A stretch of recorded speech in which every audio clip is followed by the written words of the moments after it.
Porifera, सिलेंटाटा। बेटा सिलेंटाटा नहीं होता, सिलेंट्रेटा होता है। लास्ट लेक्चर देखा था? नहीं देखा ना, तभी दिक्कत आ रही है। अच्छा मुझे बताइए कि आप लोगों में से किसने लास्ट लेक्चर देखा है? आपने देखा है, वेरी गुड। एनिमल किंगडम का इंट्रोडक्शन बात कर रहा हूँ मैं, देखा है ना, वेरी गुड। आपने भी देखा है, क्या बात है। आपने नहीं देखा और आपने भी नहीं देखा। देखो बेटा फर्क बताता हूँ। अभी मैंने आपसे फाइलम पूछे, आप कैसे बता रहे हो? पोरीफेरा, सिलेंटाटा, ये वो लोग हैं जिन्होंने लास्ट लेक्चर नहीं देखा। पर अब मैं उन लोगों से पूछूंगा जिसने लास्ट लेक्चर देखा है, तो उनका कॉन्फिडेंस देखना आप बताने में। हाँ बेटा आप बताइए, देखना आप कॉन्फिडेंस देखना। Porifera, Coelenterata, Ctenophora, Platyhelminthes, Aschelminthes, Annelida, Arthropoda, Mollusca, Echinodermata, Hemichordata, कोडेटा, सिफेलोकोडेटा, यूरोकोडेटा। ये है कॉन्फिडेंस उस बच्चे का जिसने एनिमल किंगडम का इंट्रोडक्शन देखा है। तो आप लोगों से भी मेरी रिक्वेस्ट है कि जिसने एनिमल किंगडम का इंट्रोडक्शन लेक्चर नहीं देखा, आई बटन पे लिंक शो हो रही है, प्लीज जाकर इस लेक्चर को देखिए, तभी इस सेकंड लेक्चर को कंटिन्यू करिए। क्यों सर, हम तो नहीं देख रहे इंट्रोडक्शन? क्यों देखें इंट्रोडक्शन? देखो इंट्रोडक्शन देखना बहुत ज़रूरी है, क्योंकि उसी लेक्चर से ये पूरा लेक्चर इंटरलिंक होने वाला है। मैं आपको समझाता हूँ, देखिए ध्यान से सुनिएगा। फाइलम बताइए। Porifera, Coelenterata, Ctenophora, Platyhelminthes, Aschelminthes, Annelida, Arthropoda, Mollusca, Echinodermata, कोडेटा। इससे पहले आता है हेमिकोडेटा। कोडेटा में आते हैं दो, सिफिलोकोडेटा, यूरोकोडेटा। ठीक है।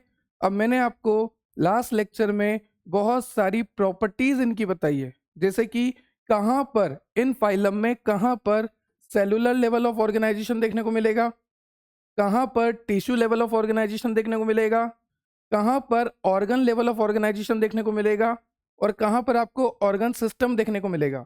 मैंने आपको ट्रिक से याद भी कराया है।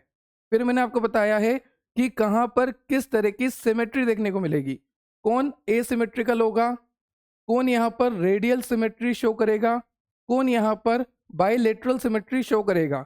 फिर मैंने आपको बताया डाइजेस्टिव सिस्टम के बारे में कि कहाँ पर डाइजेस्टिव सिस्टम कंप्लीट होगा, कहाँ पर इनकम्प्लीट होगा। फिर मैंने आपको बताया रिप्रोडक्शन के बारे में कि कहाँ पर सेक्सुअल रिप्रोडक्शन होगा, कहाँ पर एसेक्सुअल रिप्रोडक्शन होगा, कहाँ पर दोनों होंगे। फिर मैंने आपको बताया सेक्स सेपरेट के बारे में, मतलब ऐसे कोई बहुत सारे ऑर्गेनिज्म होते हैं, जैसे मान लीजिए ये ऑर्गेनिज्म है जहां पर एक सिंगल ऑर्गेनिज्म में मेल पार्ट भी होता है, फीमेल पार्ट भी होता है। ये मेल पार्ट है, ये फीमेल पार्ट है। तो ऐसे बहुत सारे ऑर्गेनिज्म होते हैं जहां पर एक ही ऑर्गेनिज्म में, मान लीजिए ये मेल पार्ट है और ये फीमेल पार्ट है, तो एक ही ऑर्गेनिज्म में मेल पार्ट भी है, फीमेल पार्ट भी है। तो यहाँ पर सेक्स सेपरेट नहीं हुए, हम तो सेपरेटेड है। मैं यूनिसेक्सुअल हूँ, है ना, मेरे अंदर मेल रिप्रोडक्टिव सिस्टम है, आप भी यूनिसेक्सुअल हो, तो हम तो यूनिसेक्सुअल है। पर ये जो लोग हैं ये हैं बायसेक्सुअल। क्या बोलेंगे इन्हें? बायसेक्सुअल, या फिर आप इन्हें बोल सकते हैं मोनोशियस। ठीक है। तो मैंने आपको ये भी बताया है कि कहाँ पर सेक्स सबसे पहले सेपरेट हुए, मतलब कि कहाँ पर मेल पार्ट अलग हुआ, कहाँ पर फीमेल पार्ट अलग हुआ।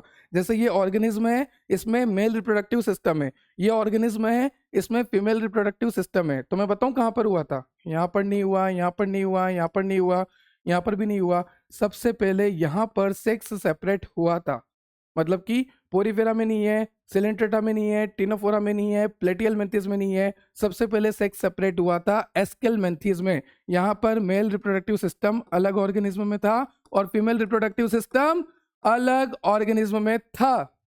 ठीक है, तो ये भी मैंने आपको बताया। फिर मैंने आपको बताया था कहाँ पर डेवलपमेंट डायरेक्ट होता है और कहाँ पर इनडायरेक्ट। डायरेक्ट का मतलब है थोड़ी बहुत ग्रोथ हुई, सीधा एडल्ट में कन्वर्ट हो गया। इनडायरेक्ट का मतलब है कि पहले लार्वा स्टेज बनी, फिर जाके वो मैच्योर हुआ। तो कहाँ पर डेवलपमेंट डायरेक्ट होता है, कहाँ पर डेवलपमेंट इनडायरेक्ट होता है। फिर मैंने आपको लास्ट लेक्चर में ये भी बताया कहाँ पर सिलोम मिलता है, मतलब कि बॉडी कैविटी कहाँ पर देखने को मिलती है, ट्रू बॉडी कैविटी कहाँ पर देखने को मिलती है, सूडोसिलोम मतलब कि फॉल्स बॉडी कैविटी कहाँ पर देखने को मिलती है, और एसिलोम मतलब कि बॉडी कैविटी एब्सेंट कहाँ पर होती है। ये सारी चीजें भी मैंने आपको लास्ट लेक्चर में बताई है कि कौन सिलोमेट है, कौन सूडोसिलोमेट है और कौन एसिलोमेट है। इसके अलावा भी बहुत सारी चीजें हमने लास्ट लेक्चर में देखी है कि कहाँ पर एक्सटर्नल फर्टिलाइजेशन होगा, कहाँ पर इंटरनल फर्टिलाइजेशन होगा, सारी चीजें हमने देखी है। ठीक है, तो अब मेरी बात ध्यान से सुनिए। सबसे पहले लेक्चर 1 देख कर आइए, एनिमल किंगडम का इंट्रोडक्शन देख कर आइए। ठीक है, क्यों? क्योंकि अगर मैं आपको बोलूंगा कि पोरीफेरा एसिमेट्रिकल है, मोस्टली ये एसिमेट्रिकल है, तो ये मैं पहले ही पढ़ा चुका हूं। मैं आपको बोलूंगा कि यहां पर पहली बार सेक्स सेपरेट हुआ है, तो ये भी मैंने आपको पहले ही पढ़ा दिया। ठीक है, ठीक है सर। अब समझ में आ गया ना कि इंट्रोडक्शन लेक्चर देखना जरूरी क्यों है। Very good. और उससे ना तुम्हारी फ्लुएंसी भी मैच हो जाएगी मेरे साथ, मेरे जैसा कॉन्फिडेंस भी हो जाएगा। Porifera, Coelenterata, Ctenophora, Platyhelminthes, Aschelminthes, Annelida, Arthropoda, Mollusca, Echinodermata, Hemichordata, कोडेटा, सेफलोकोडेटा, यूरोकोडेटा, ऐसे बोलोगे, ऐसे। ठीक है, तो चलिए सबसे पहले स्टार्ट करते हैं एनसीईआरटी का पहला फाइलम जिसका नाम है पोरीफेरा। और किसी भी फाइलम को स्टार्ट करने से पहले मेरी आपसे इतनी सी रिक्वेस्ट है कि जितना मैं पढ़ा रहा हूं, जिस पैटर्न में मैं पढ़ा रहा हूं, उसी पैटर्न में याद रखना है। जितने एग्जाम्पल मैं बताऊंगा सारे एनसीईआरटी बेस्ड है, तो उसके अलावा कोई भी एग्जाम्पल पे ध्यान ना दे। और अगर प्रीवियस ईयर क्वेश्चन में कोई अलग एग्जाम्पल आ गया है तो वो जरूर करके जाइए, वरना तो कहीं भी इसके बार तो नहीं आएगा जो मैं पढ़ा रहा हूं। ठीक है, चलिए स्टार्ट करते हैं पोरीफेरा से। पोरीफेरा को बोलते हैं स्पॉन्ज। क्या बोलते हैं? स्पॉन्ज बोलते हैं। जनरली ये मेरीन ऑर्गेनिज्म है, मतलब कि जो खारे पानी में मिलते हैं। ठीक है, ज्यादातर अगर मैं आपसे बोलूं स्टेटमेंट अगर ऐसा आए क्वेश्चन में कि ज्यादातर जो आपके पोरीफेरा होते हैं, ज्यादातर जो आपके स्पॉन्जेस होते हैं वो मेरीन वाटर में मिलते हैं, बिल्कुल सही। पर मैंने यहाँ पर बोला ज्यादातर, मतलब कुछ ऐसे पोरीफेरा होते हैं, कुछ ऐसे स्पॉन्जेस होते हैं जो कि फ्रेश वाटर में भी मिलते हैं, और उसका एग्जाम्पल है स्पॉन्जिला। क्या एग्जाम्पल है? स्पॉन्जिला। तो अगर मैं आपसे पूछूं कि बेटा स्पॉन्जिला जो होता है मेरीन वाटर में मिलता है या फ्रेश वाटर में, तो फ्रेश वाटर में मिलता है।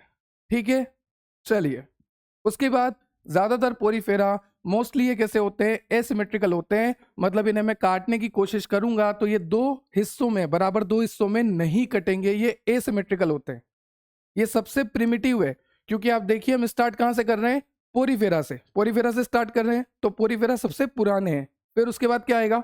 Protozoa, Porifera. फिर क्या आएगा? Coelenterata, Ctenophora, Platyhelminthes, Aschelminthes, Annelida, Arthropoda, Mollusca, Echinodermata, कोडेटा, सेफेलोकोडेटा, यूरोकोडेटा, ऐसे चलते जाएंगे। तो हम सबसे पहला पढ़ रहे हैं, इसलिए इसको बोला है कि ये मोस्ट प्रिमिटिव होता है, मल्टी सेलुलर होता है, मतलब कि सेल से मिलकर बना है, तो सेलुलर लेवल ऑफ ऑर्गेनाइजेशन देखने को मिलता है। ठीक है सर, यहाँ पर ये बात हमें क्लियर हो गई कि पोरीफेरा को जनरली हम स्पॉन्ज कहते हैं, जनरली ये मरीन होता है। और जनरली मरीन का मतलब है कि ज्यादातर देखे जाते हैं कि ये मरीन है, पर कुछ फ्रेश वाटर भी होते हैं, जैसे कि आपका स्पॉन्जिला। प्रिमिटिव है, मल्टीसेलर है, मोस्टली एसिमेट्रिकल होता है। क्लियर?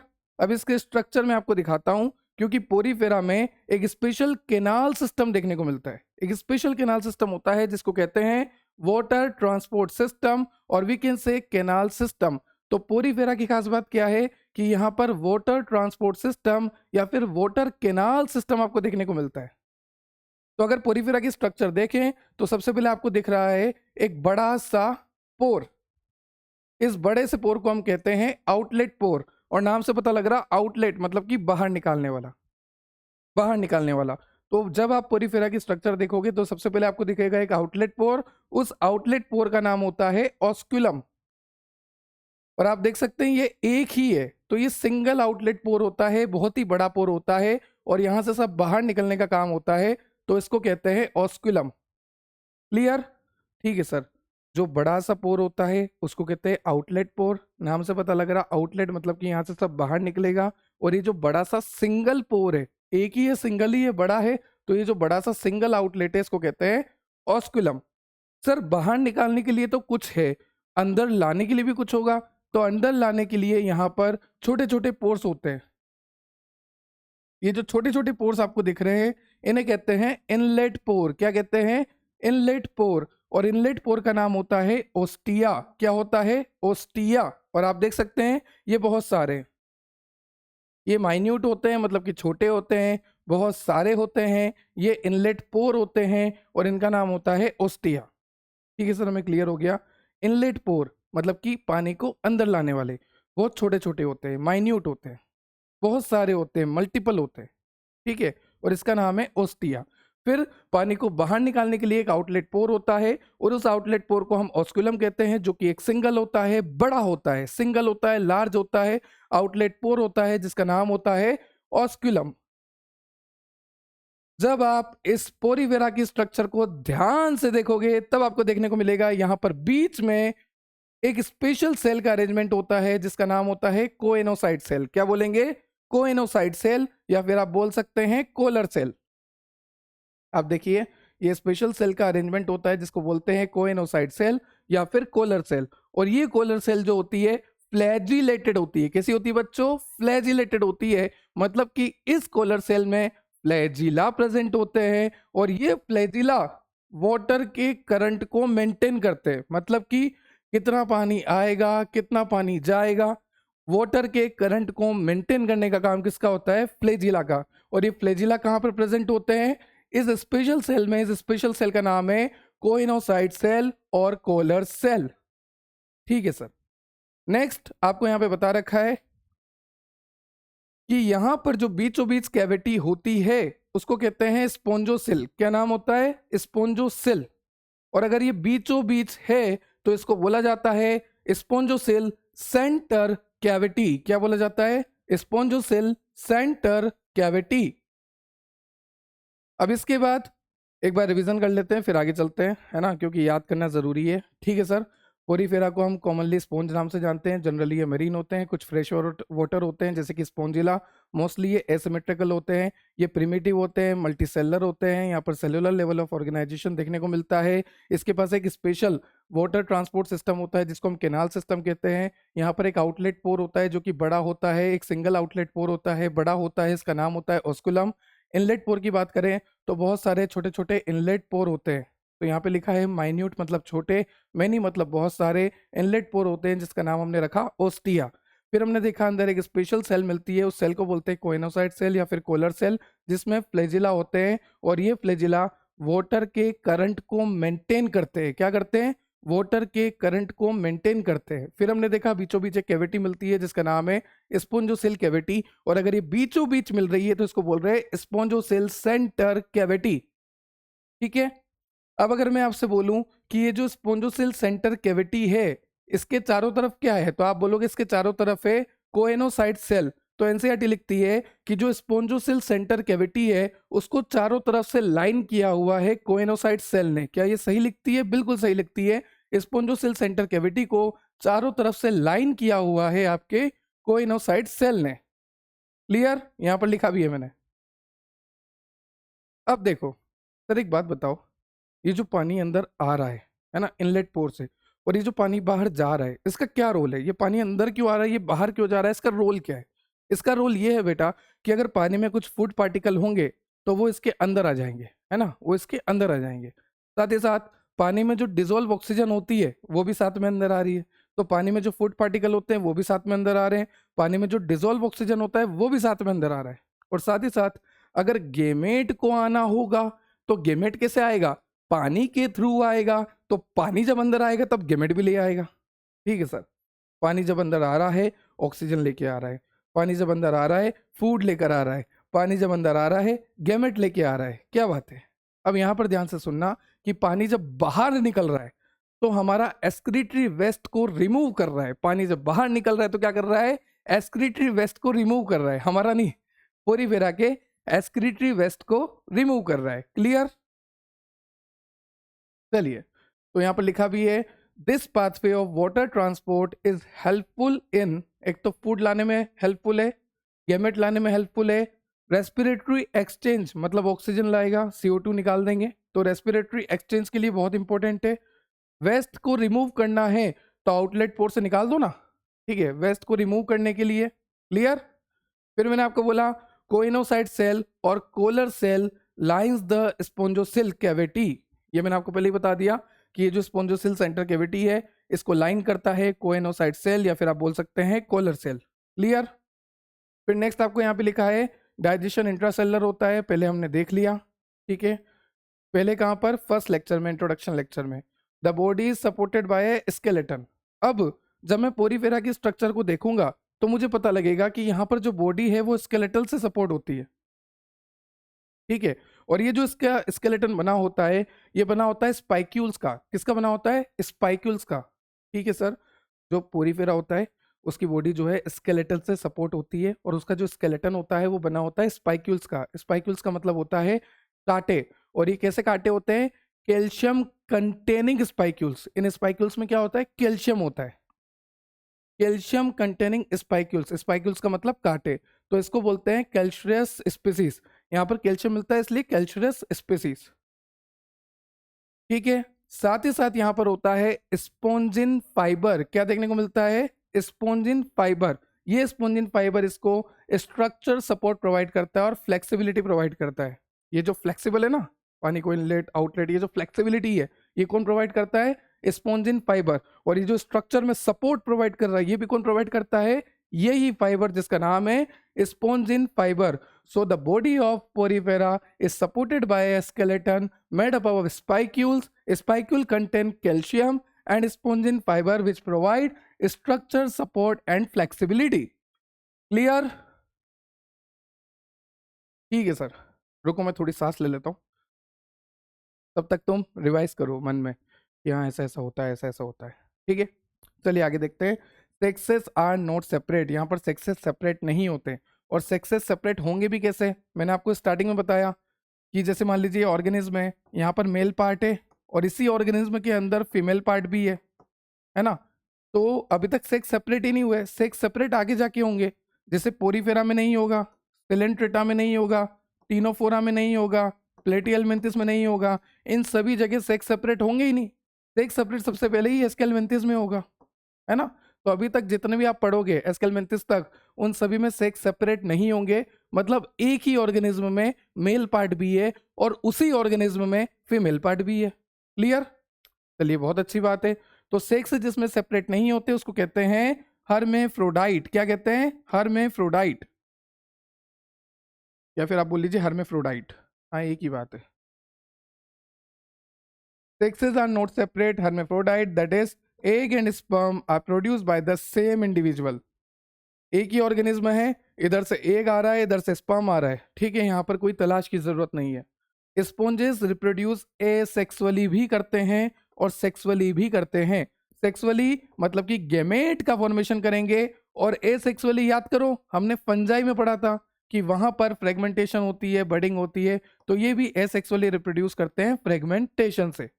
फर्टिलाइजेशन यहाँ पर इंटरनल होता है, यहाँ पर डेवलपमेंट इनडायरेक्ट होता है। इनडायरेक्ट डेवलपमेंट का मतलब है कि लार्वा बनेगा, मैंने आपको सब बता रखा है, ठीक है। अब यहाँ पर एनसीईआरटी बहुत प्यारी लाइन लिखती है कि जो इनडायरेक्ट डेवलपमेंट होता है, जहां पर लार्वा बनता है, क्या बनता है, लार्वा बनता है, वो लार्वा एडल्ट से, लार्वा आगे जाके क्या बनेगा, एडल्ट ही बनेगा।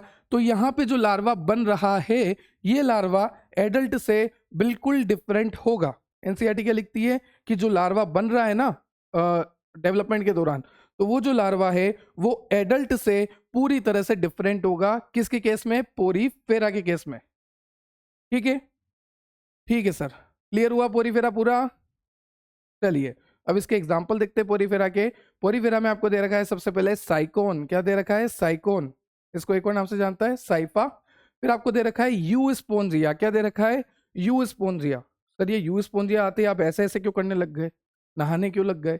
अरे क्योंकि यू स्पोंजिया को ही कहा जाता है ट्रू बाथ स्पोंज, ठीक है। फिर आता है स्पोंजिला। क्या आता है, स्पोंजिला। सर स्पोंजिला तो कहीं सुना है ना, स्पोंजिला, स्पोंजिला। सर फ्रेश वाटर, जो कुछ फ्रेश वाटर आपके पोरीफेरा होते हैं उसका एग्जाम्पल स्पोंजिला। अरे वाह क्या बात है, एनसीईआरटी ने लिखा भी है स्पोंजिला के बारे में, तो ध्यान रखना स्पोंजिला एक फ्रेश वाटर स्पॉन्ज होता है। अगर मैं आपसे बोलूं कि पोरीफेरा जनरली फ्रेश वाटर होते हैं, नहीं सर, पोरीफेरा तो जनरली मैरीन वाटर ऑर्गेनिज्म है, पर कुछ पोरीफेरा जो है फ्रेश वाटर में मिल जाएंगे, जैसे कि एग्जाम्पल हो गया आपका स्पोंजिला। क्लियर?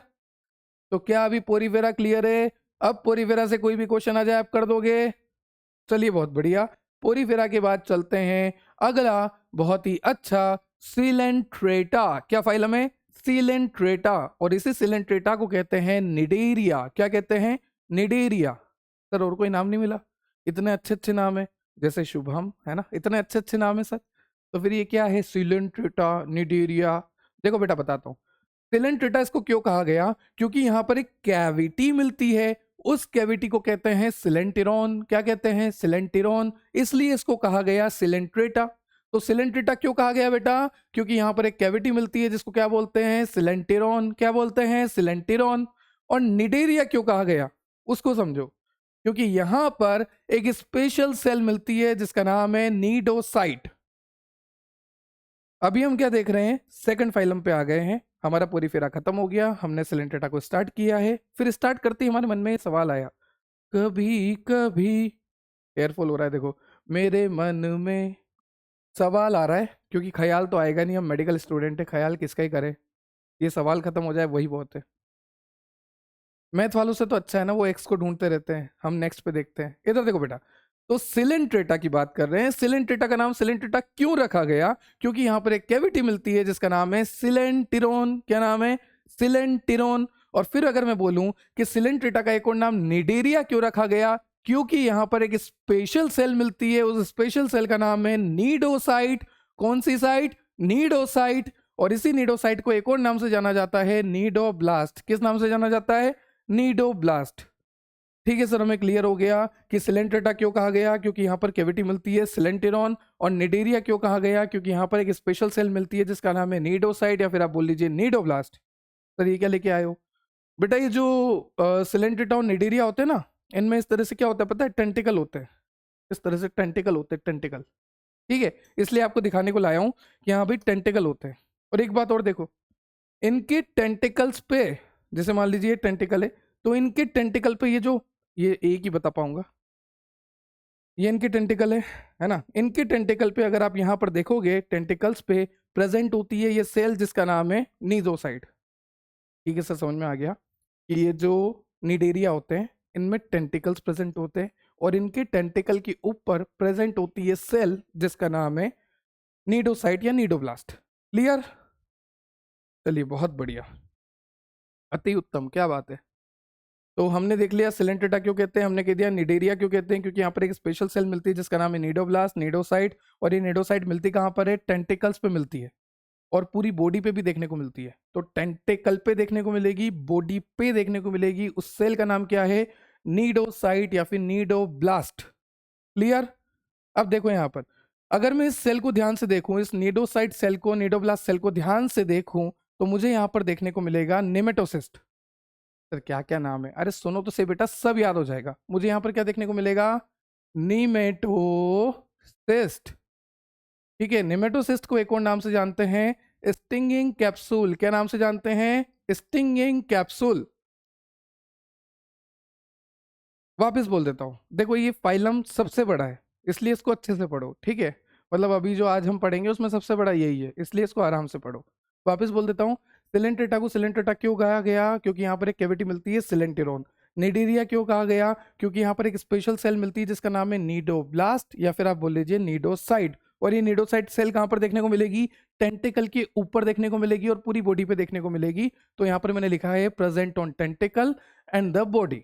उसके बाद मैंने आपको क्या बोला कि ये जो नीडोसाइट और नीडोब्लास्ट सेल होती है, इसके अंदर एक कैप्सूल देखने को मिलता है। क्या देखने को मिलता है? कैप्सूल। तो ये सेल मैंने आपको दिखा दी, ये सेल कौन सी है? नीडोब्लास्ट या नीडोसाइट। इसके अंदर एक कैप्सूल देखने को मिलता है, उसको बोलते हैं स्टिंगिंग कैप्सूल। ऐसे याद रखो, गाना गा रहा है, सिंगिंग कैप्सूल है ना, स्टिंगिंग कर देना, सिंगिंग कैप्सूल। सुन रहा है ना तू, है ना।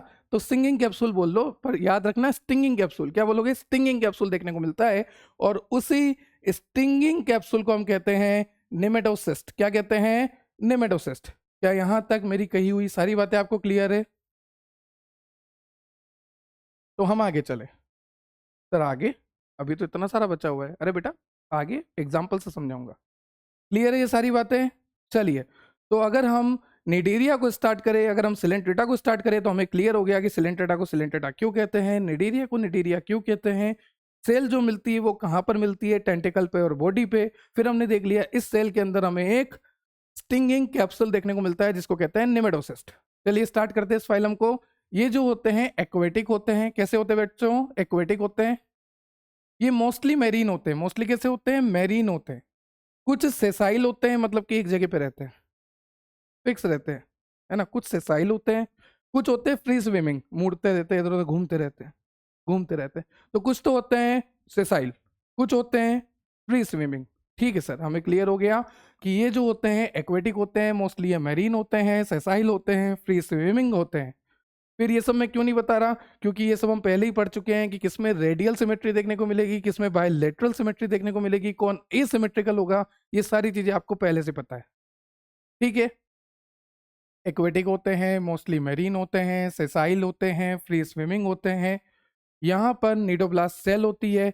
अब देखो ध्यान से देखना, ये आपकी निडोब्लास्ट सेल है, ये जो स्ट्रक्चर है यही निडोब्लास्ट सेल है ना। इस निडोब्लास्ट सेल से आपको क्या निकलता हुआ दिख रहा है? इस तरह से ये स्ट्रक्चर आपको निकलती हुई दिख रही है, ये प्रोजेक्शन आपको निकलते हुए दिख रहा है। इस प्रोजेक्शन का नाम है लस्सो। क्या नाम है बेटा? लस्सो। चलो ठीक है सर, एक बार रिकॉल करने की पूरी कोशिश कर रहा हूँ सर मैं। सिलेंट्रेटा को हाँ पता है, सिलेंटेरॉन कैविटी होती है। आगे चलो। निडेरिया को हाँ पता है सर कि यहाँ पर एक सेल होती है निडोब्लास्ट निडोसाइड, जिसमें स्टिंगिंग कैप्सूल होता है, नेमेटोसिस्ट होता है। और ये जो निडोब्लास्ट सेल होती है ये टेंटिकल या बॉडी पे प्रेजेंट होती है। क्लियर है? ठीक है, यही वो सेल है जिसका नाम है निडोब्लास्ट। और इसी निडोब्लास्ट सेल के अंदर से एक लस्सो निकल रहा है। क्या निकल रहा है? लस्सो निकल रहा है। और ये लस्सो का क्या काम है पता है? एंकरेज करने का। ठीक है, क्या काम है? एनकरेज करने का, मतलब कि किसी भी चीज को पकड़ने का। पकड़ लिया, ये देखो ऐसे फेंक के पकड़ लिया, तो ये रस्सी टाइप आप मानो, पकड़ लिया। ठीक है, तो एंकरेज करने का काम होता है, डिफेंस करने का काम होता है। कोई भी पास में आ रहा है ऐसे ऐसे मार देगा ये, है ना। डिफेंस करने का काम होता है, तो एंकरेज करने का काम होता है, डिफेंस करने का काम होता है। और कोई भी इसको दिख रहा है शिकार, तो ये इस तरह से रस्सी से पकड़ लेगा। शिकार करने का काम होता है। ठीक है, तो ध्यान रखना। तो ये जो निडोब्लास्ट सेल है, ये जो निडोसाइट सेल है, जो कि टेंटिकल पे मिलती है, बॉडी पे मिलती है, जिसके अंदर एक स्टिंगिंग कैप्सूल होता है जिसको निमेटोसिस कहते हैं। इसके पास एक स्ट्रक्चर होती है लस्सो, और वही लस्सो क्या काम आती है? एंकरेज करने की, डिफेंस करने की, कैप्चर करने की। तो एनसीईआरटी सिर्फ इतना लिखती है कि निडोब्लास्ट ही काम करती है, पर निडोब्लास्ट में भी कौन? लस्सो। क्लियर? चलिए, अब यहाँ पर ये सब बातें आपको पता है कि ये टिश्यू लेवल ऑफ ऑर्गेनाइजेशन है, डिप्लोप्लास्टिक होता है। लास्ट लेक्चर में सब पढ़ा है हमने। ठीक है, डाइजेशन यहाँ पर दोनों तरह से होता है, एक्स्ट्रा सेलर भी है as well as intracellular भी है। क्लियर? अब देखो मैं आपको एग्जांपल दिखाता हूँ। किसका? इसी का, सिलेंट्रेटा का। हाइड्रा। देखिए ध्यान से, जब आप हाइड्रा को देखेंगे तो आपको देखने को मिलेगा बीच में मेन बॉडी ऑफ हाइड्रा, और इसी मेन बॉडी ऑफ हाइड्रा में आपको देखने को मिलेगा, पढ़िए, they have a central gastrovascular cavity. तो यहां पर आपको क्या है? Central gastrovascular cavity. ठीक है, तो they have a central gastrovascular cavity. Clear? ठीक है सर, आपने हाइड्रा का डायग्राम हमें दिखाया।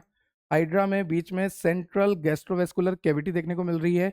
ये पूरी इसकी हाइड्रा की बॉडी होती है। नीचे से ये हाइड्रा जो है अटैच होता है, अटैच विद सबस्ट्रेटम। मैंने आपको जब प्लांट पढ़ाया था तब बताया था, सबस्ट्रेटम से अटैच है, मतलब कि बेस से अटैच है, कहीं ना कहीं अटैच है। ऐसे घूमता नहीं फिर रहा है ना, ऐसे घूमता नहीं फिर रहा, कहीं ना कहीं एक जगह पे अटैच होता है। क्लियर? तो अटैच होता है मतलब एक ही जगह पे रहता है, और एक ही जगह पे रहता है मतलब कि ये सेसाइल होता है। कैसा होता है? सेसाइल होता है। ठीक है सर, लिख लेते हैं कि ये सेसाइल होता है। उसके बाद आप क्या देख रहे हो कि ये सिलेंड्रिकल स्ट्रक्चर है, तो ये सिलेंड्रिकल होता है। कैसा होता है? सिलेंड्रिकल होता है। तो हमने देखा कि ये सेसाइल होता है, एक जगह पे फिक्स होता है, क्योंकि अटैच विद सबस्ट्रेटम या फिर बेस, बेस से ये अटैच होता है। साथ ही साथ ये सिलेंड्रिकल होता है। बीच में इसके सेंट्रल गैस्ट्रोवेस्कुलर कैविटी देखने को मिलती है, ये इसकी मेन बॉडी है हाइड्रा की। ठीक है, फिर उसके बाद यहाँ पर आपको देखने को मिलेगा माउथ। क्या है ये? माउथ। और माउथ के जस्ट नीचे आपको देखने को मिलेगा हाइपोस्टोम। This is hypostome. ठीक है सर, माउथ है, माउथ के जस्ट नीचे, नीचे इसलिए हाइपो लिखा है। ठीक है, हाइपो। और आपको पता है स्टोमेटा का मतलब क्या होता है? प्लांट में जब स्टोमेटा पढ़े थे, स्टोमेटा का मतलब था पोर। तो ये भी तो एक बड़ा छेदी है, मुंह छेदी है ना। तो इसके जस्ट नीचे इसलिए हाइपो का मतलब नीचे हो गया और स्टोमेटा से स्टोम हो गया। तो ध्यान रखना, माउथ के जस्ट नीचे हाइपोस्टोम होता है। फिर यहाँ से आपको टेंटिकल निकले हुए दिखते हैं, ये टेंटिकल निकले हुए दिखते हैं, और इसी टेंटिकल के आपको टिप पर देखने को मिलेगी नीडोब्लास्ट। मैंने आपको पहले ही बता दिया कि टेंटिकल्स होते हैं टेंटिकल की टिप पे, ऐसे बताया था ना। कहाँ गया, आजा। टेंटिकल, इस तरह से टेंटिकल निकले होते हैं और टेंटिकल की ये टिप पर आपको नीडोब्लास्ट देखने को मिलती है। देख लो यहाँ पर लिखा हुआ है सेम। ठीक है सर, एक बार रिवाइज कर लेते हैं। ये सेसाइल होते हैं क्योंकि ये अटैच होते हैं सबस्ट्रेटम या बेस से। ये सिलेंड्रिकल होते हैं, ये हाइड्रा एग्जाम्पल है आपके सिलेंट्रेटा का। उसके बाद यहाँ पर आपके टेंटिकल्स निकले होते हैं माउथ पार्ट से, और ये जो टेंटिकल है इनकी टिप पर निडोब्लास्ट या निडोसाइड सेल होती है। माउथ के जस्ट नीचे आपको हाइपोस्टोम देखने को मिलता है, बीच में सेंट्रल गैस्ट्रोवेस्कुलर कैविटी होती है। Clear clear clear. तो यहाँ पर यही सब लिखा है। अब एनसीईआरटी लिखती है कि जो सिलेंट्रेटा होता है वो दो फॉर्म में देखने को मिलता है। कितनी फॉर्म में देखने को मिलता है? दो फॉर्म में देखने को मिलता है। एक होती है पोलिप फॉर्म, एक होती है मेडूसा। कौन सा डूसा बेटा? मेडूसा। तो एक तो होता है पोलिप, एक होता है मेडूसा। मेरे साथ बोलो, पोलिप मेडूसा, पोलिप मेडूसा। दो तरह की फॉर्म में देखने को मिलता है, पोलिप और मेडूसा। ये जो पोलिप फॉर्म होती है बेटा, ये पोलिप फॉर्म सिलेंड्रिकल फॉर्म होती है। कैसी फॉर्म होती है? सिलेंड्रिकल। और ये जो मेडूसा फॉर्म होती है ये अम्ब्रेला की तरह होती है। अम्ब्रेला से तुम्हें पोपटलाल याद आएगा क्योंकि उसको छाता बहुत पसंद है बेटा, है ना। तो हमने क्या देखा कि जो सिलेंट्रेटा के जानवर होते हैं वो दो फॉर्म में होते हैं। एक तो होता है पोलिप फॉर्म, एक होता है मेडुसा फॉर्म। एक तो होता है पोलिप फॉर्म, एक होता है मेडुसा फॉर्म। तो ये जो पोलिप फॉर्म होता है ये सिलेंड्रिकल शेप का होता है, मेडुसा फॉर्म जो होता है अम्ब्रेला शेप का होता है। ठीक है, मैं आपको दिखा भी देता हूँ। ये देखो, ये अम्ब्रेला शेप का है, मतलब कि ये मेडूसा है ना। और ये जो है सिलेंड्रिकल है, मतलब कि ये पॉलिप है। क्लियर? चलिए ठीक है सर, हमने देख लिया कि जो हमारा सिलेंड्रेटा है वो दो फॉर्म में होता है। एक तो होता है पोलिप, एक होता है मेडूसा। पोलिप वाला सिलेंड्रिकल होता है, मेडूसा जो है हमारे अम्ब्रेला की तरह स्ट्रक्चर होती है। ठीक, अगर मैं इसके एग्जाम्पल की बात करूं तो एक एग्जाम्पल तो मैंने आपको हाइड्रा बताया, दूसरा एग्जाम्पल मैं आपको बताता हूं जिसका नाम है कोरल। कोरल एक इस तरह का जानवर है, पानी में मिलता है, और पता है ये क्या करता है? ये सी वाटर से कैल्शियम को ले लेता है। जैसे मान लीजिए थोड़ी देर के लिए मैं कोरल हूं, तो मैं क्या करूंगा? सी वाटर से, समुद्र के पानी से कैल्शियम को ले लूंगा, कैल्शियम को ले लूंगा, और कैल्शियम को लेके एक घर बना लूंगा। क्या बना लूंगा? घर बना लूंगा। और ये घर किसका बनेगा? कैल्शियम कार्बोनेट का बनेगा, जो कि हार्ड होता है। ठीक है सर, हमें क्लियर हो गया कि थोड़ी देर के लिए आप कोरल बने हो, आप इस तरह के एनिमल हो जो समुद्र में रहते हो और कैल्शियम ले लेते हो। सी वाटर से क्या ले लेते हो? कैल्शियम ले लेते हो, और कैल्शियम लेके आप कैल्शियम कार्बोनेट का घर बना लेते हो। क्यों बनाते हो सर कैल्शियम कार्बोनेट का घर आप? क्योंकि मुझे प्रोटेक्शन चाहिए, मैं अपने आप का बचाव करना चाहता हूँ। ठीक है, तो लेट सपोज ये कैल्शियम कार्बोनेट का मैंने घर बना लिया। ठीक है, मैं कौन हूँ? कोरल। मैंने क्या करा? कोरल ने समुद्र के पानी में से कैल्शियम को इकट्ठा करके कैल्शियम कार्बोनेट में कन्वर्ट कर दिया और एक कैल्शियम कार्बोनेट का घर बना दिया। ये कैल्शियम कार्बोनेट का घर बन गया। अब जब कोरल की जिंदगी पूरी हो जाएगी तो कोरल तो बेचारा मर जाएगा, और ये कैल्शियम कार्बोनेट का घर जो है ऐसे ही रह जाएगा। और धीरे धीरे कोरल मरता जाएगा, कैल्शियम कार्बोनेट का घर बनता जाएगा, कोरल मरता जाएगा, कैल्शियम कार्बोनेट बनता जाएगा, कोरल मरता जाएगा। कोरल मर रहा है ना, पर कोरल मरने से पहले अपना घर तो बना के जा रहा है ना बचाव के लिए। अब कोरल की जब जिंदगी पूरी होगी मरेगा ही सही। अभी मैं घर में हूँ, मेरी जब जीवन काल पूरा होगा मैं भी मरूंगा, है ना। तो मैंने अपने लिए घर तो बनाया है ना। तो कोरल जब मरेगा तो उसका कैल्शियम कार्बोनेट का घर वहीं रहता जाएगा। तो ऐसे करते करते कैल्शियम कार्बोनेट जमा होता जाएगा, जमा होता जाएगा, जमा होता जाएगा, और उसमें दूसरी स्पीसीज आके रहने लग जाएगी। समझ में आया? ऐसे होता है। देखो यहाँ पर सारा लिखा हुआ है, मैंने ध्यान से सुनना, कि कोरल आर टाइनी एनिमल, और इसको हम कहते हैं polyp form. Polyp form sir, polyp form तो सिलेंड्रिकल फॉर्म होती है ना। हाँ, तो कोरल आर टाइनी एनिमल, उसको कहते हैं पोलिप फॉर्म। ठीक है, to protect themselves they take calcium from the sea water, turn it into hard house made up of calcium carbonate. When a coral polyp dies, the living part is gone but the hard part calcium skeleton stay behind. ये मैंने आपको बोला सारी चीजें। ठीक है, अब मेरा आपसे एक सवाल है, अगर मैं आपसे पूछूं कि बेटा हाइड्रा कौन सा फॉर्म है, पोलिप या मेडूसा? सर पोलिप का मतलब सिलेंड्रिकल फॉर्म, और हाइड्रा भी सिलेंड्रिकल ही है, तो ये पोलिप फॉर्म है। तो हाइड्रा कैसा है? पोलिप। अगर मैं आपसे पूछूं कि कोरल कैसा है, तो सर आपने ही बता दिया कि कोरल भी कैसा है? पोलिप। मतलब कि कोरल भी कैसा होगा? सिलेंड्रिकल। ठीक है, क्योंकि मेडूसा कैसा होता है? मेडूसा तो अम्ब्रेला वाला होता है सर, अम्ब्रेला वाला। ठीक है, अब ध्यान से देखो पोलिप मेडूसा को। देखो, पोलिप मेडूसा, एस आ रहा है, सा एस आ रहा है, एस आ रहा है, मतलब कि ये सेक्सुअली रिप्रोड्यूस करेगा। कैसे रिप्रोड्यूस करेगा? सेक्सुअली रिप्रोड्यूस करेगा। ठीक है, अब ये अगर सेक्सुअली कर रहा है तो ये कैसे करेगा? ए सेक्सुअली रिप्रोड्यूस करेगा। ठीक है सर, क्लियर हो गया। अब आपने बोला है सर कि जो सिलेंट्रेटा होता है वो दो फॉर्म में होता है, पोलिप फॉर्म और मेडुसा फॉर्म। मेडुसा फॉर्म जो है सेक्सुअली रिप्रोड्यूस करेगा क्योंकि उसमें एस आ रहा है, और पोलिप फॉर्म जो है एसेक्सुअली रिप्रोड्यूस करेगा। कुछ स्ट्रक्चर पोलिप स्ट्रक्चर होती है, जैसे कि हाइड्रा सिलेंड्रिकल है, मतलब कि पोलिप स्ट्रक्चर है। जैसे कि कोरल सिलेंड्रिकल है, मतलब कि पोलिप स्ट्रक्चर है। सर कोई एग्जाम्पल दो ना मेडुसा का। तो मेडुसा का एग्जाम्पल है आपका ओरेलिया, जिसको कहते हैं जेली फिश। क्या कहते हैं? Jelly fish. ओरेलिया या फिर आप बोल लीजिए जेली फिश। क्लियर? चलिए, अब यहां पर आप देखिए, पोलिप सेसाइल होता है, मतलब कि एक जगह पे रहता है, फ्रीली मूवेबल नहीं होता है, इस तरह से एक जगह पे रहता है, सेसाइल होता है। पोलिप फॉर्म सिलेंड्रिकल होता है, बिल्कुल सिलेंड्रिकल होता है। जस्ट लाइक हाइड्रा, हमने देखा ना कि हाइड्रा जो है ये सेसाइल है, मतलब कि एक जगह पे रहता है। क्यों रहता है एक जगह पे? क्योंकि ये बेस से अटैच है, इस तरह से अटैच है, ये एक जगह पे रहता है। ठीक है, और ये जो होता है सिलेंड्रिकल होता है। तो हाइड्रा एक पोलिप फॉर्म में, हाइड्रा सिलेंड्रिकल होता है। हाइड्रा जो है एक जगह पे अटैच रहता है, मतलब कि सेसाइल होता है। तो यहाँ पर लिखा है कि इस पोलिप फॉर्म सेसाइल और सिलेंड्रिकल होती है, जैसे कि हाइड्रा। और एक और एग्जांपल आपको दे रखा है एडमशिया। क्या दे रखा है? एडमशिया। क्लियर? ठीक है सर। और फिर उसके बाद आपको मेडूसा के बारे में बता रखा है कि मेडूसा मतलब कि अम्ब्रेला शेप होता है। मेडूसा में एस आता है, मतलब कि ये सेक्सुअली रिप्रोड्यूस करेगा।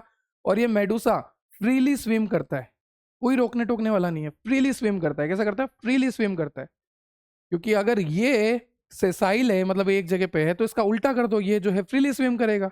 ये एसेक्सुअली रिप्रोड्यूस कर रहा है तो ये सेक्सुअली रिप्रोड्यूस करेगा। ठीक है, इसका एग्जाम्पल क्या हुआ मेडूसा का? ओरेलिया, मतलब कि जेलीफिश। अब ध्यान से सुनो, कहानी में ट्विस्ट है। अरे सर और कितना ट्विस्ट है? अरे सुनो तो सही।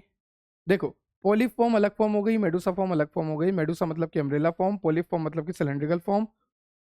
पोलिप फॉर्म जो होती है सिलेंड्रिकल के साथ साथ सेसाइल होती है, मतलब कि एक जगह पे फिक्स होती है। क्लियर है? सारी बातें क्लियर है?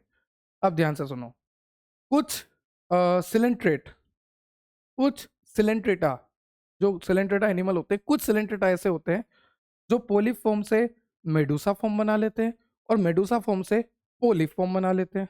क्या बात कर रहे हो सर? पोलिप से मेडूसा बना लिया, मेडूसा फॉर्म से पोलिप बना लिया। हाँ जी, इस तरह से एक्सचेंज हो जाते हैं। तो अब आपको पता ही है कि पोलिप से अगर मेडूसा बनेगा तो बेचारा पोलिप तो एसेक्सुअल है, तो कैसे बनेगा? एसेक्सुअल ही बनेगा। और अगर मेडूसा से उधर जाके पोलिप बनेगा तो मेडूसा सेक्सुअली रिप्रोड्यूस करते हैं। तो मेडूसा से जब पोलिप बनेगा वो बनेगा सेक्सुअली, और पोलिप से जब मेडूसा बनेगा वो बनेगा एसेक्सुअली। और इसी प्रोसेस को हम कहते हैं अल्टरनेशन ऑफ जनरेशन। क्या कहते हैं? अल्टरनेशन ऑफ जनरेशन, या फिर इसका एक और नाम है मेटाजेनेसिस। तो हमने ये देखा कि पोलिप फॉर्म मेडूसा में कन्वर्ट हो जाता है। पोलिप एसेक्सुअल है, तो पोलिप जब मेडूसा में कन्वर्ट होगा तो एसेक्सुअली कन्वर्ट होगा, और मेडूसा वापस पोलिप में कन्वर्ट होगा, पर मेडूसा जब पोलिप में कन्वर्ट होगा वो सेक्सुअली कन्वर्ट होगा। और इसी कन्वर्जन को हम कहते हैं अल्टरनेशन ऑफ जनरेशन या फिर मेटाजेनेसिस। और इसका बेस्ट एग्जांपल है, बहुत ही इंपॉर्टेंट एग्जांपल है, ओबेलिया। अगर मैं आपसे पूछूं कि ऐसा कौन सा सिलेंट्रेटा है जो पोलिप से मेडूसा, मेडूसा से पोलिप फॉर्म में कन्वर्ट हो सकता है, तो उसका बेस्ट एग्जांपल है ओबेलिया। और एक और एग्जांपल है पाइसेरिया। क्या एग्जांपल है?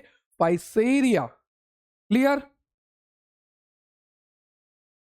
अब देखो, सारी थ्योरी आपकी, सब कुछ आपने पढ़ लिया है, कुछ भी अब नहीं छूटा, सब कुछ पढ़ लिया आपने। ठीक है, यहाँ पे लिखा भी है कि जो निडेरियंस होते हैं, मतलब कि जो सिलेंट्रेट होते हैं, वो दो फॉर्म में होते हैं, पोलिप और मेडूसा।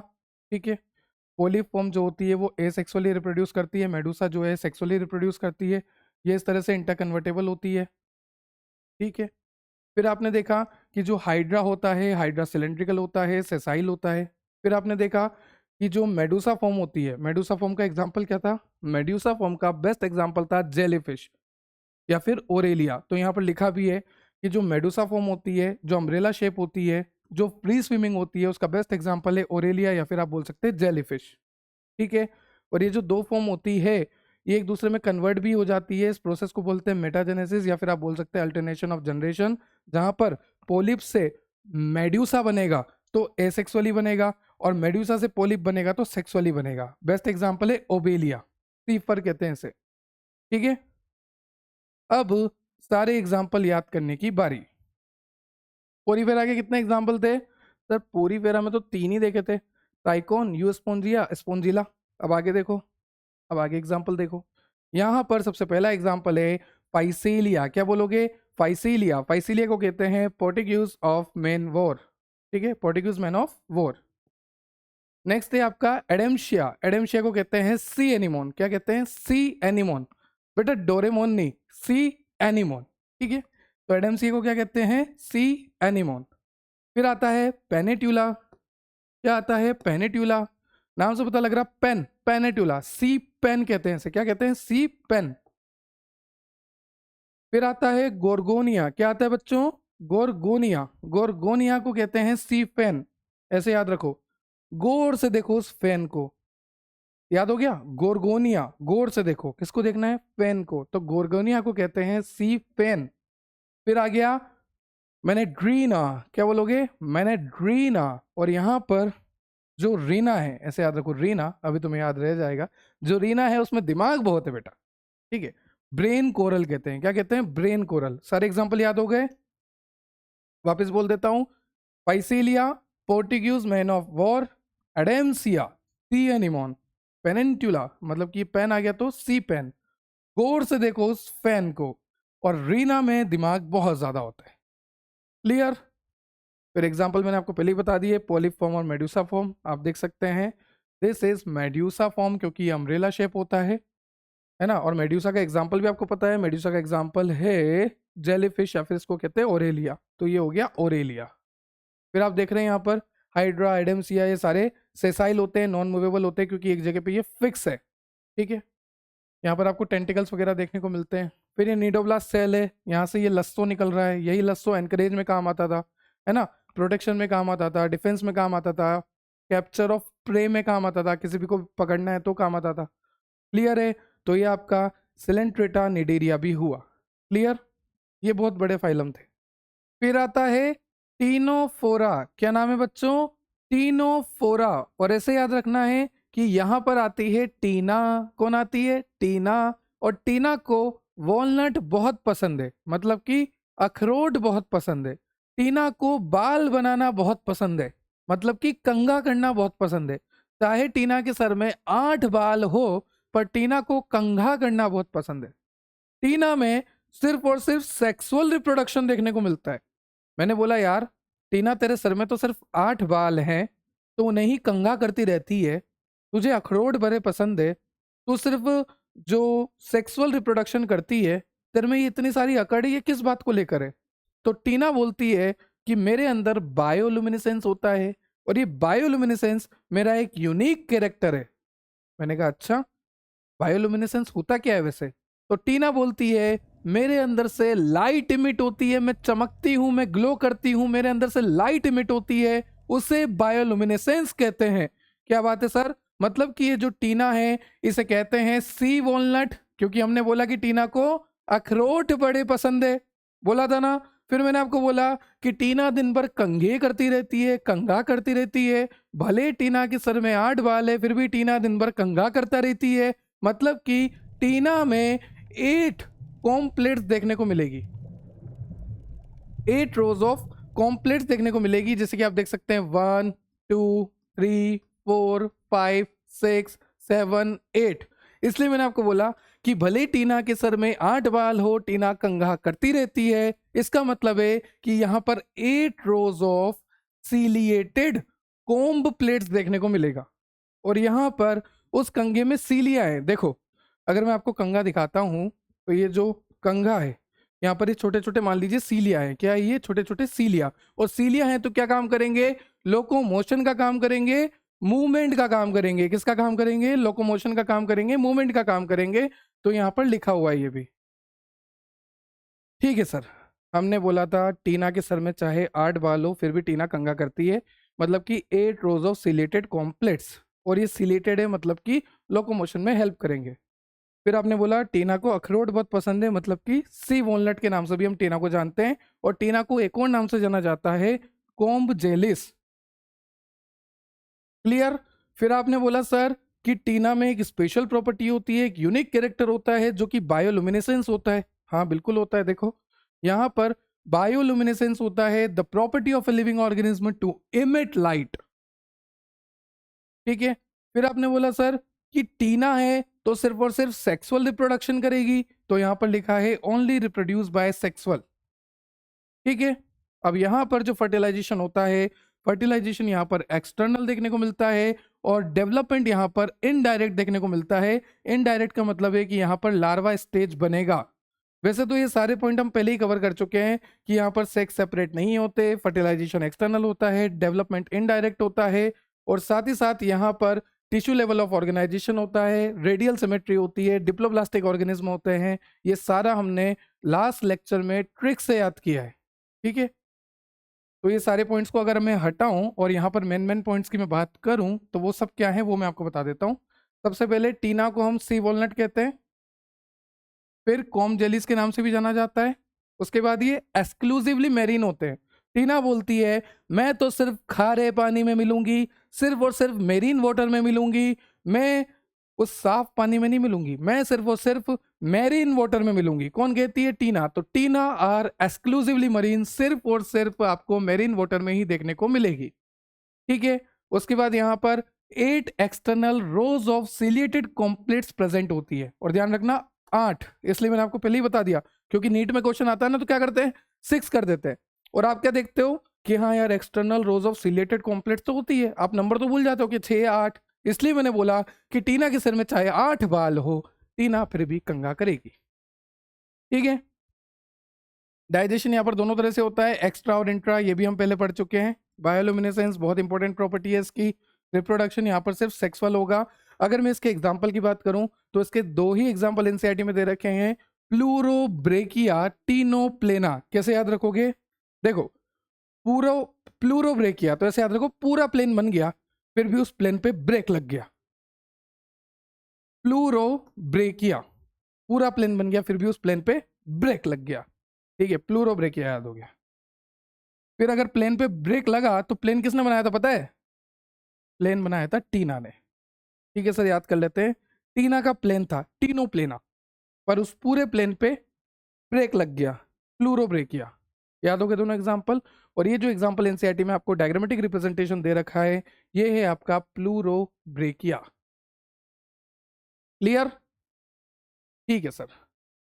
नेक्स्ट आपको दे रखा है प्लेटियल मेंथिस। प्लेटियल मेंथिस का मतलब होता है, लास्ट लेक्चर में मैंने आपको बताया था, प्लेट का मतलब फ्लैट, एकदम फ्लैट, और एलमेंथिस का मतलब होता है वॉर्म। क्या होता है? वॉर्म। तो प्लेटियल मेंथिस का मतलब होता है एकदम फ्लैट, लाइक फ्लैट वॉर्म होते हैं। ठीक है। एनसीईआरटी इसके लिए लिखती है कि they have dorsoventrally flatten body, मतलब कि जब आप इसे कट करोगे तो आपको वैसे भी देखने को मिलेगा कि चाहे आप ऊपर से देखो चाहे आप नीचे से देखो, इसकी बॉडी एकदम फ्लैट होती है। जैसे कि ये देखो, ऊपर से देखोगे तो भी फ्लैट है, नीचे से देखोगे तो भी फ्लैट है, तो ये एकदम फ्लैट होता है।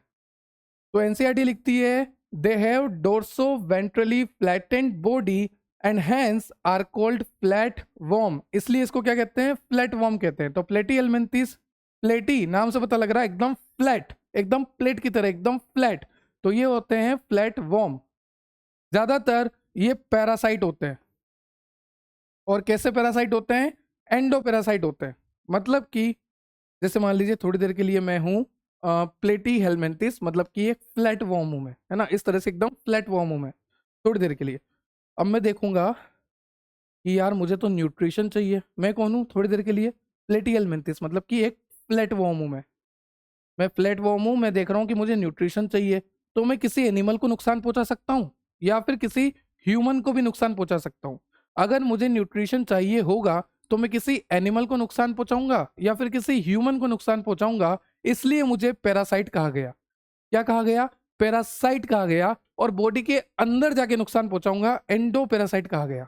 और ध्यान से सुनना, पैरासाइट वो होते हैं जो होस्ट की बॉडी में जाए। एनिमल भी मेरे लिए होस्ट है, ह्यूमन भी मेरे लिए होस्ट है, क्योंकि मैं हूँ प्लेटिहेल्मिन्थिस, मैं हूँ फ्लैटवर्म, मुझे चाहिए न्यूट्रिशन। तो मैं किसी एनिमल को भी नुकसान पहुंचा सकता हूँ, इंसान को भी नुकसान पहुंचा सकता हूँ, उसके शरीर में जाके उससे न्यूट्रिशन लूंगा और उसको कमजोर कर दूंगा। एक बात बताओ, मैं प्लेटफॉर्म हूँ, किसी के शरीर में जाऊंगा तो न्यूट्रिशन लेने जाऊंगा ना, अपनी ग्रोथ बढ़ाने जाऊंगा ना। ठीक है सर, समझ में आ गया कि आप प्लेटिहेल्मिन्थिस हो, आप प्लेटफॉर्म हो, आप जो है एंडोपैरासाइट हो, मतलब कि होस्ट की बॉडी के अंदर जाकर उसको नुकसान पहुंचाओगे, उसका न्यूट्रिशन ले लोगे और सामने वाले को कमजोर कर दोगे, चाहे वो एनिमल हो या ह्यूमन हो। ठीक है। अब अगर मैं फ्लैट वॉर्म हूं, एकदम फ्लैट हूं, है ना, फ्लैट वॉर्म हूं, टोर्सो वेंट्रली फ्लैट हूं, मैं ऐसे फ्लैट वॉर्म हूं, तो मेरे पास कोई स्ट्रक्चर तो होनी चाहिए। जैसे मान लीजिए मैंने अंदर गया, अब अंदर जाने के बाद कहीं अटकूंगा, फिर उसमें से न्यूट्रिशन चूसूंगा, तो कुछ तो होना चाहिए ना मेरे पास अटकने के लिए, चूसने के लिए। तो यहाँ पर हुक्स और सकर जैसी स्ट्रक्चर देखने को मिलती है। ये जो प्लेटिहेल्मिन्थिस होते हैं, यहाँ पर हुक, हुक का मतलब क्या होता है, वो हुक पकड़ लिया, हुक, हुक लाइक स्ट्रक्चर होती है कहीं भी हुक करने के लिए, और सकर मतलब कि सक करने के लिए, वहां से न्यूट्रिशन को सक करने के लिए। तो हुक्स और सकर स्ट्रक्चर्स प्रेजेंट होती है प्लेटिहेल्मिन्थिस में, क्योंकि ये जनरली एंडोपैरासाइट होते हैं, ये होस्ट पे डिपेंडेंट होते हैं। ये एनिमल को कमजोर करेंगे, ये ह्यूमंस को कमजोर करेंगे। क्लियर? जैसे आपको एग्जांपल दे रखा है लीवर फ्लूक, लीवर फ्लूक। अब ये जो एग्जांपल है ना, अब मैंने आपको क्या बोला कि हुक्स और सकर होने चाहिए, पर अगर मैं आपको बोलूं कि यहाँ पर हुक्स नहीं होते, अरे सर हुक नहीं होगे तो अटकोगे कैसे? हुक नहीं होगा, पर यहाँ पर हुक जैसा स्ट्रक्चर होता है, हुक लाइक स्ट्रक्चर होता है। लीवर फ्लूक है ये, इसमें हुक लाइक स्ट्रक्चर होता है। ठीक है, तो ये एग्जाम्पल है, यहाँ पर लिखा भी है not contain hook, it contain hook like structure. ये है फेसियोला लीवर फ्लूक। फिर दूसरा एग्जाम्पल आपको दे रखा है टेनिया टेपफॉर्म, ये देखो, दोनों एनसीईआरटी ने एग्जाम्पल के साथ डायग्राम भी दे रखा है। टेनिया टेपफॉर्म, दिस इज टेनिया टेपफॉर्म, और ये फेसियोला लीवर फ्लूक करता है, ये फेसियोला है। क्लियर? ठीक है सर, आपका ये कहने का मतलब है इस फाइलम में तो आपने इतना सा कहा है कि नाम है इसका प्लेटिहेल्मिन्थिस, मतलब कि ये फ्लैट होता है ना, और हेलमिन्थिस का मतलब वॉर्म होता है, तो इसे फ्लैट वॉर्म कहते हैं।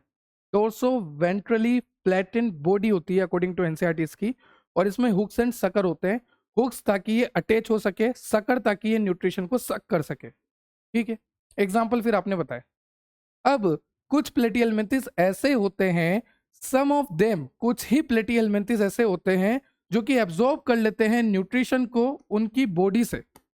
जैसे मान लीजिए मैं एक तरह का अलग प्लेटिहेल्मिन्थ हूँ, प्लेटिहेल्मिन्थ अलग तरह का हूँ, मैं गया होस्ट की बॉडी में, और मेरी बॉडी सरफेस इस तरह से है कि मैं डायरेक्टली न्यूट्रिशन को एब्जॉर्ब कर लूंगा।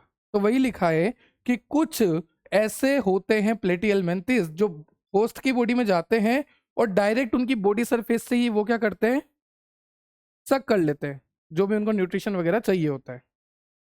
क्लियर?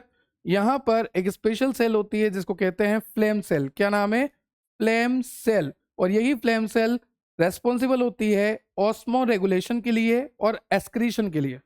ठीक है सर, प्लेटिहेल्मिन्थिस में एक फ्लेम सेल होती है, और वही फ्लेम सेल जो है रेस्पॉन्सिबल होती है एक्सक्रीशन के लिए, मतलब वेस्ट मटेरियल को बाहर करने के लिए बॉडी से, और साथ ही साथ ऑस्मो रेगुलेशन के लिए।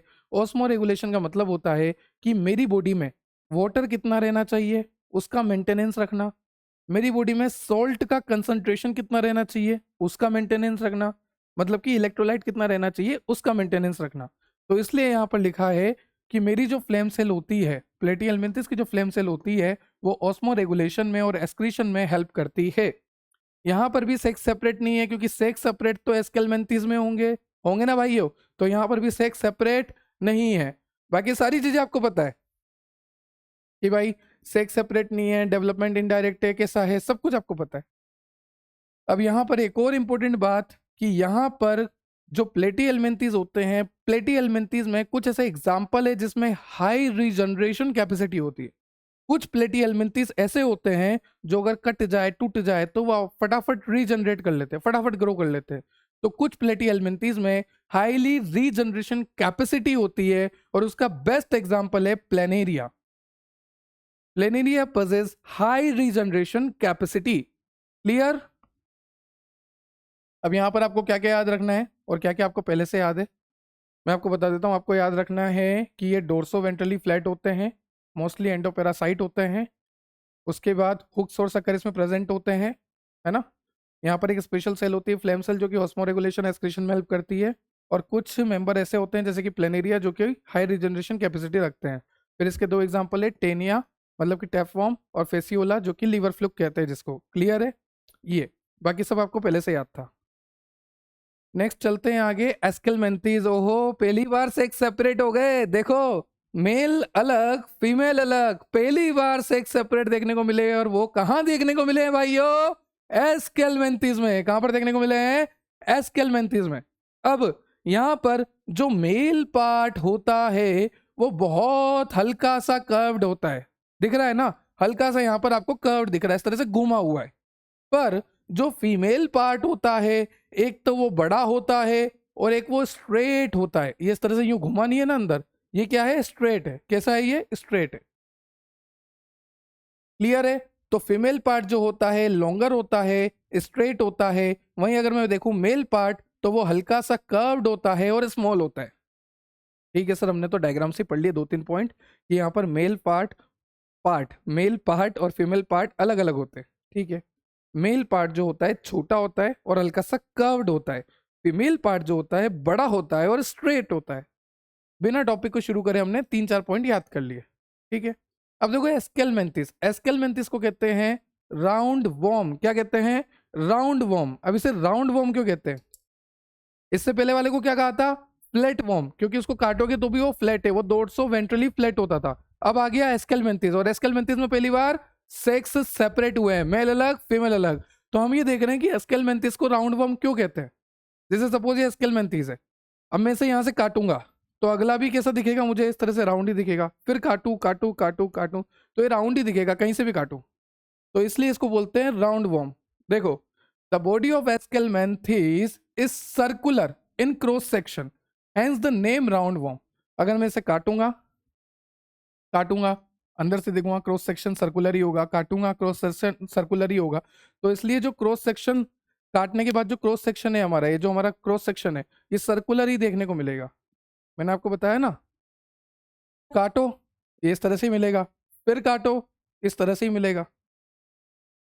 इसीलिए एस्केलमेंथिस को कहते हैं राउंड वॉर्म, क्योंकि सर्कुलर क्रॉस सेक्शन इसमें देखने को मिलता है। ये फ्री लिविंग भी होते हैं, ये एक्वेटिक होते हैं, ये टेरेस्ट्रियल मतलब कि लैंड पर भी मिलते हैं। पहली बार लैंड पर देखने को भी मिल रहे हैं अब, है ना। तो अभी तक हमें क्या देखा था कि हाँ मेरीन होते हैं, मोस्टली मेरीन होते हैं, एक्सक्लूसिवली मेरीन होते हैं। यहाँ पर टेरेस्ट्रियल भी आ गया। ठीक है, तो ये फ्री लिविंग भी हो सकते हैं, एक्वेटिक भी हो सकते हैं, टेरेस्ट्रियल भी हो सकते हैं, और कुछ एस्केलमेंथिस पैरासिटिक भी हो सकते हैं। नुकसान पहुंचाएंगे किस किस को? प्लांट को भी नुकसान पहुंचा सकते हैं, एनिमल को भी नुकसान पहुंचा सकते हैं। इससे पहले अभी हमने कहीं भी प्लांट नहीं पढ़ा कि हाँ भाई प्लांट को नुकसान पहुंचा, ऐसा नहीं पढ़ा। देखो आप, अगर ये एंडोपेरासाइट भी थे तो ये किस में थे? एनिमल्स में और ह्यूमन बींग्स में। अब आ गया आपका नेक्स्ट, रिंग। रिंग मतलब कि राउंड वॉर्म, मतलब कि सर्कुलर, एस्केलमेंथिस वाले। और ये एस्केलमेंथिस पैरासिटिक है, किसमें? प्लांट में भी है, एनिमल में भी है। क्लियर? चलिए नेक्स्ट है organ system level of organization, पहले ही पढ़ रखा है। बायलैटरल सिमेट्री पहले ही पढ़ रखी है। ट्रिप्लोब्लास्टिक होता है पहले ही पढ़ रखा है। सूडोसिलेमेट होता है पहले ही पढ़ रखा है। Alimentary canal is complete. अब यहाँ पर आप देखिएगा, एलिमेंट्री केनाल कंप्लीट देखने को मिलेगा। हमारा जो डाइजेस्टिव सिस्टम है, आपको पता है ऊपर माउथ है और एक एनस वाला पार्ट है जिससे हम हमारा वेस्ट मटेरियल निकालते हैं। ठीक है, वैसे मैंने आपको लास्ट लेक्चर में बताया था, वापस बता देता हूँ। अगर मैं बोल रहा हूँ इनकम्प्लीट डाइजेशन, इनकम्प्लीट डाइजेशन का मतलब होता है कि यही माउथ वाला पार्ट जिससे फूड अंदर जाएगा और इसी पार्ट से वापस वेस्ट मटेरियल बाहर निकलेगा। तो ये हो गया इनकम्प्लीट डाइजेस्टिव सिस्टम। कंप्लीट में क्या होता है? कंप्लीट हमारी तरह होता है। कंप्लीट में क्या होता है कि एक माउथ पार्ट होता है जहां से फूड जाता है और वेस्ट मटेरियल अलग पॉइंट से निकलता है। जैसे हमारा ये माउथ पार्ट है, यहाँ से हमारा फूड गया, ये फूड गया हमारा, है ना। और लास्ट में एनस होती है हमारी, उस एनस से ये फूड निकल रहा है। तो यहाँ से फूड जा रहा है, यहाँ से निकल रहा है। तो ये कंप्लीट डाइजेस्टिव सिस्टम है। तो सीधी सी बात है, कंप्लीट डाइजेस्टिव सिस्टम का मतलब होता है 2 ओपनिंग, एक माउथ एक एनस। और इनकम्प्लीट का मतलब होता है एक ही ओपनिंग, इसी से माउथ का काम करो, इसी से एनस का काम करो। तो यहां पर कौन सा डाइजेस्टिव सिस्टम है? यहां पर आपको एलिमेंट्री कैनाल कंप्लीट देखने को मिलेगी, मतलब कि डाइजेस्टिव सिस्टम कंप्लीट देखने को मिलेगा। और अगर डाइजेस्टिव सिस्टम कंप्लीट है मतलब कि यहाँ पर दो ओपनिंग होगी। कितनी ओपनिंग होगी? दो ओपनिंग होगी। एक होगा माउथ, और यहाँ पर दूसरी ओपनिंग को एनस ना कहते हुए कहा है एक्सक्रीटरी पोर। क्या कहा है? एक्सक्रीटरी पोर। अब धीरे धीरे एनिमल डेवलप हो रहे हैं, अच्छे से, बहुत अच्छे से डेवलप हो रहे हैं, ठीक है। तो यहाँ पर दो ओपनिंग देखने को मिल गई, एक तो माउथ और दूसरी ओपनिंग है एक्सक्रीटरी पोर। नाम से पता लग रहा, mouth is for feeding and excretory pore is to remove the waste material, ठीक है। अब जैसे मैंने खाना खाया, खाना निकलूंगा, तो ये क्या है मेरा? ओरोफेरिंग्स। क्या है ये मेरा? ओरोफेरिंग्स। ये क्या है मेरा? नेजोफेरिंग्स। नाक वाला नेजोफेरिंग्स, मुंह वाला ओरोफेरिंग्स। तो यहां पर भी फेरिंग्स मिल गया, यहां पर भी फेरिंग्स देखने को मिल गया। देखो यहां पर वेल डेवलप्ड मस्कुलर फेरिंग्स देखने को मिला, तो यहां पर कहीं ना कहीं आपको फेरिंग्स भी देखने को मिलता है। क्या देखने को मिलता है? फेरिंग्स भी देखने को मिलता है, ठीक है सर। माउथ वाला पार्ट है, एक्सक्रीटरी पोर यहां पर देखने को मिला, फिर माउथ के पास यहां पर फेरिंग्स देखने को मिला, वो भी वेल डेवलप्ड, ठीक है। फिर यहां पर आपको एक ट्यूब देखने को मिलती है जिसको बोलते हैं एक्सक्रीटरी ट्यूब। क्या बोलते हैं? Excretory tube. नाम से पता लग रहा, excretory tube is responsible for remove the waste material through excretory pore. Excretory tube किस लिए है? ताकि वेस्ट मटेरियल को वो आगे बढ़ा सके और निकाल सके, किसके थ्रू? एक्सक्रीटरी पोर के थ्रू। क्लियर? Clear sir. तो हमने देखा माउथ है यहाँ पर, हमने देखा फेरिंग्स है यहाँ पर, हमने देखा एक्सक्रीटरी ट्यूब है यहाँ पर, हमने देखा एक्सक्रीटरी पोर है यहाँ पर। क्या बात है। तो एलिमेंट्री कैनाल बहुत अच्छा है यहाँ पर एलिमेंट्री कैनाल कंप्लीट है, मस्कुलर यहाँ पर फेरिंग्स है, एक्सक्रीटरी ट्यूब है, एक्सक्रीटरी पोर है, सब कुछ है यहाँ पर। और सेक्स तो सेपरेट है ही सही, और जहां पर सेक्स सेपरेट है वो हो गए डायोशियस, दो अलग अलग डायोशियस, है ना, डायोशियस, या फिर आप बोल सकते हैं unisexual. Clear? Male and female different. और यहां पर लिखा भी है कि जो फीमेल है, फीमेल जो है वो लॉन्गर है as compare to male. Fertilization यहां पर इंटरनल होता है, डेवलपमेंट यहां पर डायरेक्ट भी हो सकता है और इनडायरेक्ट भी हो सकता है। इनडायरेक्ट का मतलब कि यहां पर लार्वा भी बन सकता है। क्लियर? अब यहां पर लिखा है डायरेक्ट में, डायरेक्ट का मतलब क्या होता है? डायरेक्ट का मतलब कि थोड़ा बहुत सीधा एडल्ट में कन्वर्ट होना, मतलब ये जो यंग था, ये यंग फॉर्म सीधा एडल्ट में कन्वर्ट होना, इसको कहते हैं डायरेक्ट डेवलपमेंट। तो यंग फॉर्म से सीधा एडल्ट बनना, ये डायरेक्ट डेवलपमेंट है। यंग फॉर्म से पहले लार्वा बनना, 2-3 स्टेज, फिर एडल्ट बनना, वो इनडायरेक्ट डेवलपमेंट है। अब हम यहाँ पे बोल रहे हैं कि यहाँ पर दोनों तरह के डेवलपमेंट होते हैं, डायरेक्ट भी और इनडायरेक्ट भी। डायरेक्ट का मतलब क्या है? कि यंग फॉर्म से सीधा क्या बनना? एडल्ट बनना।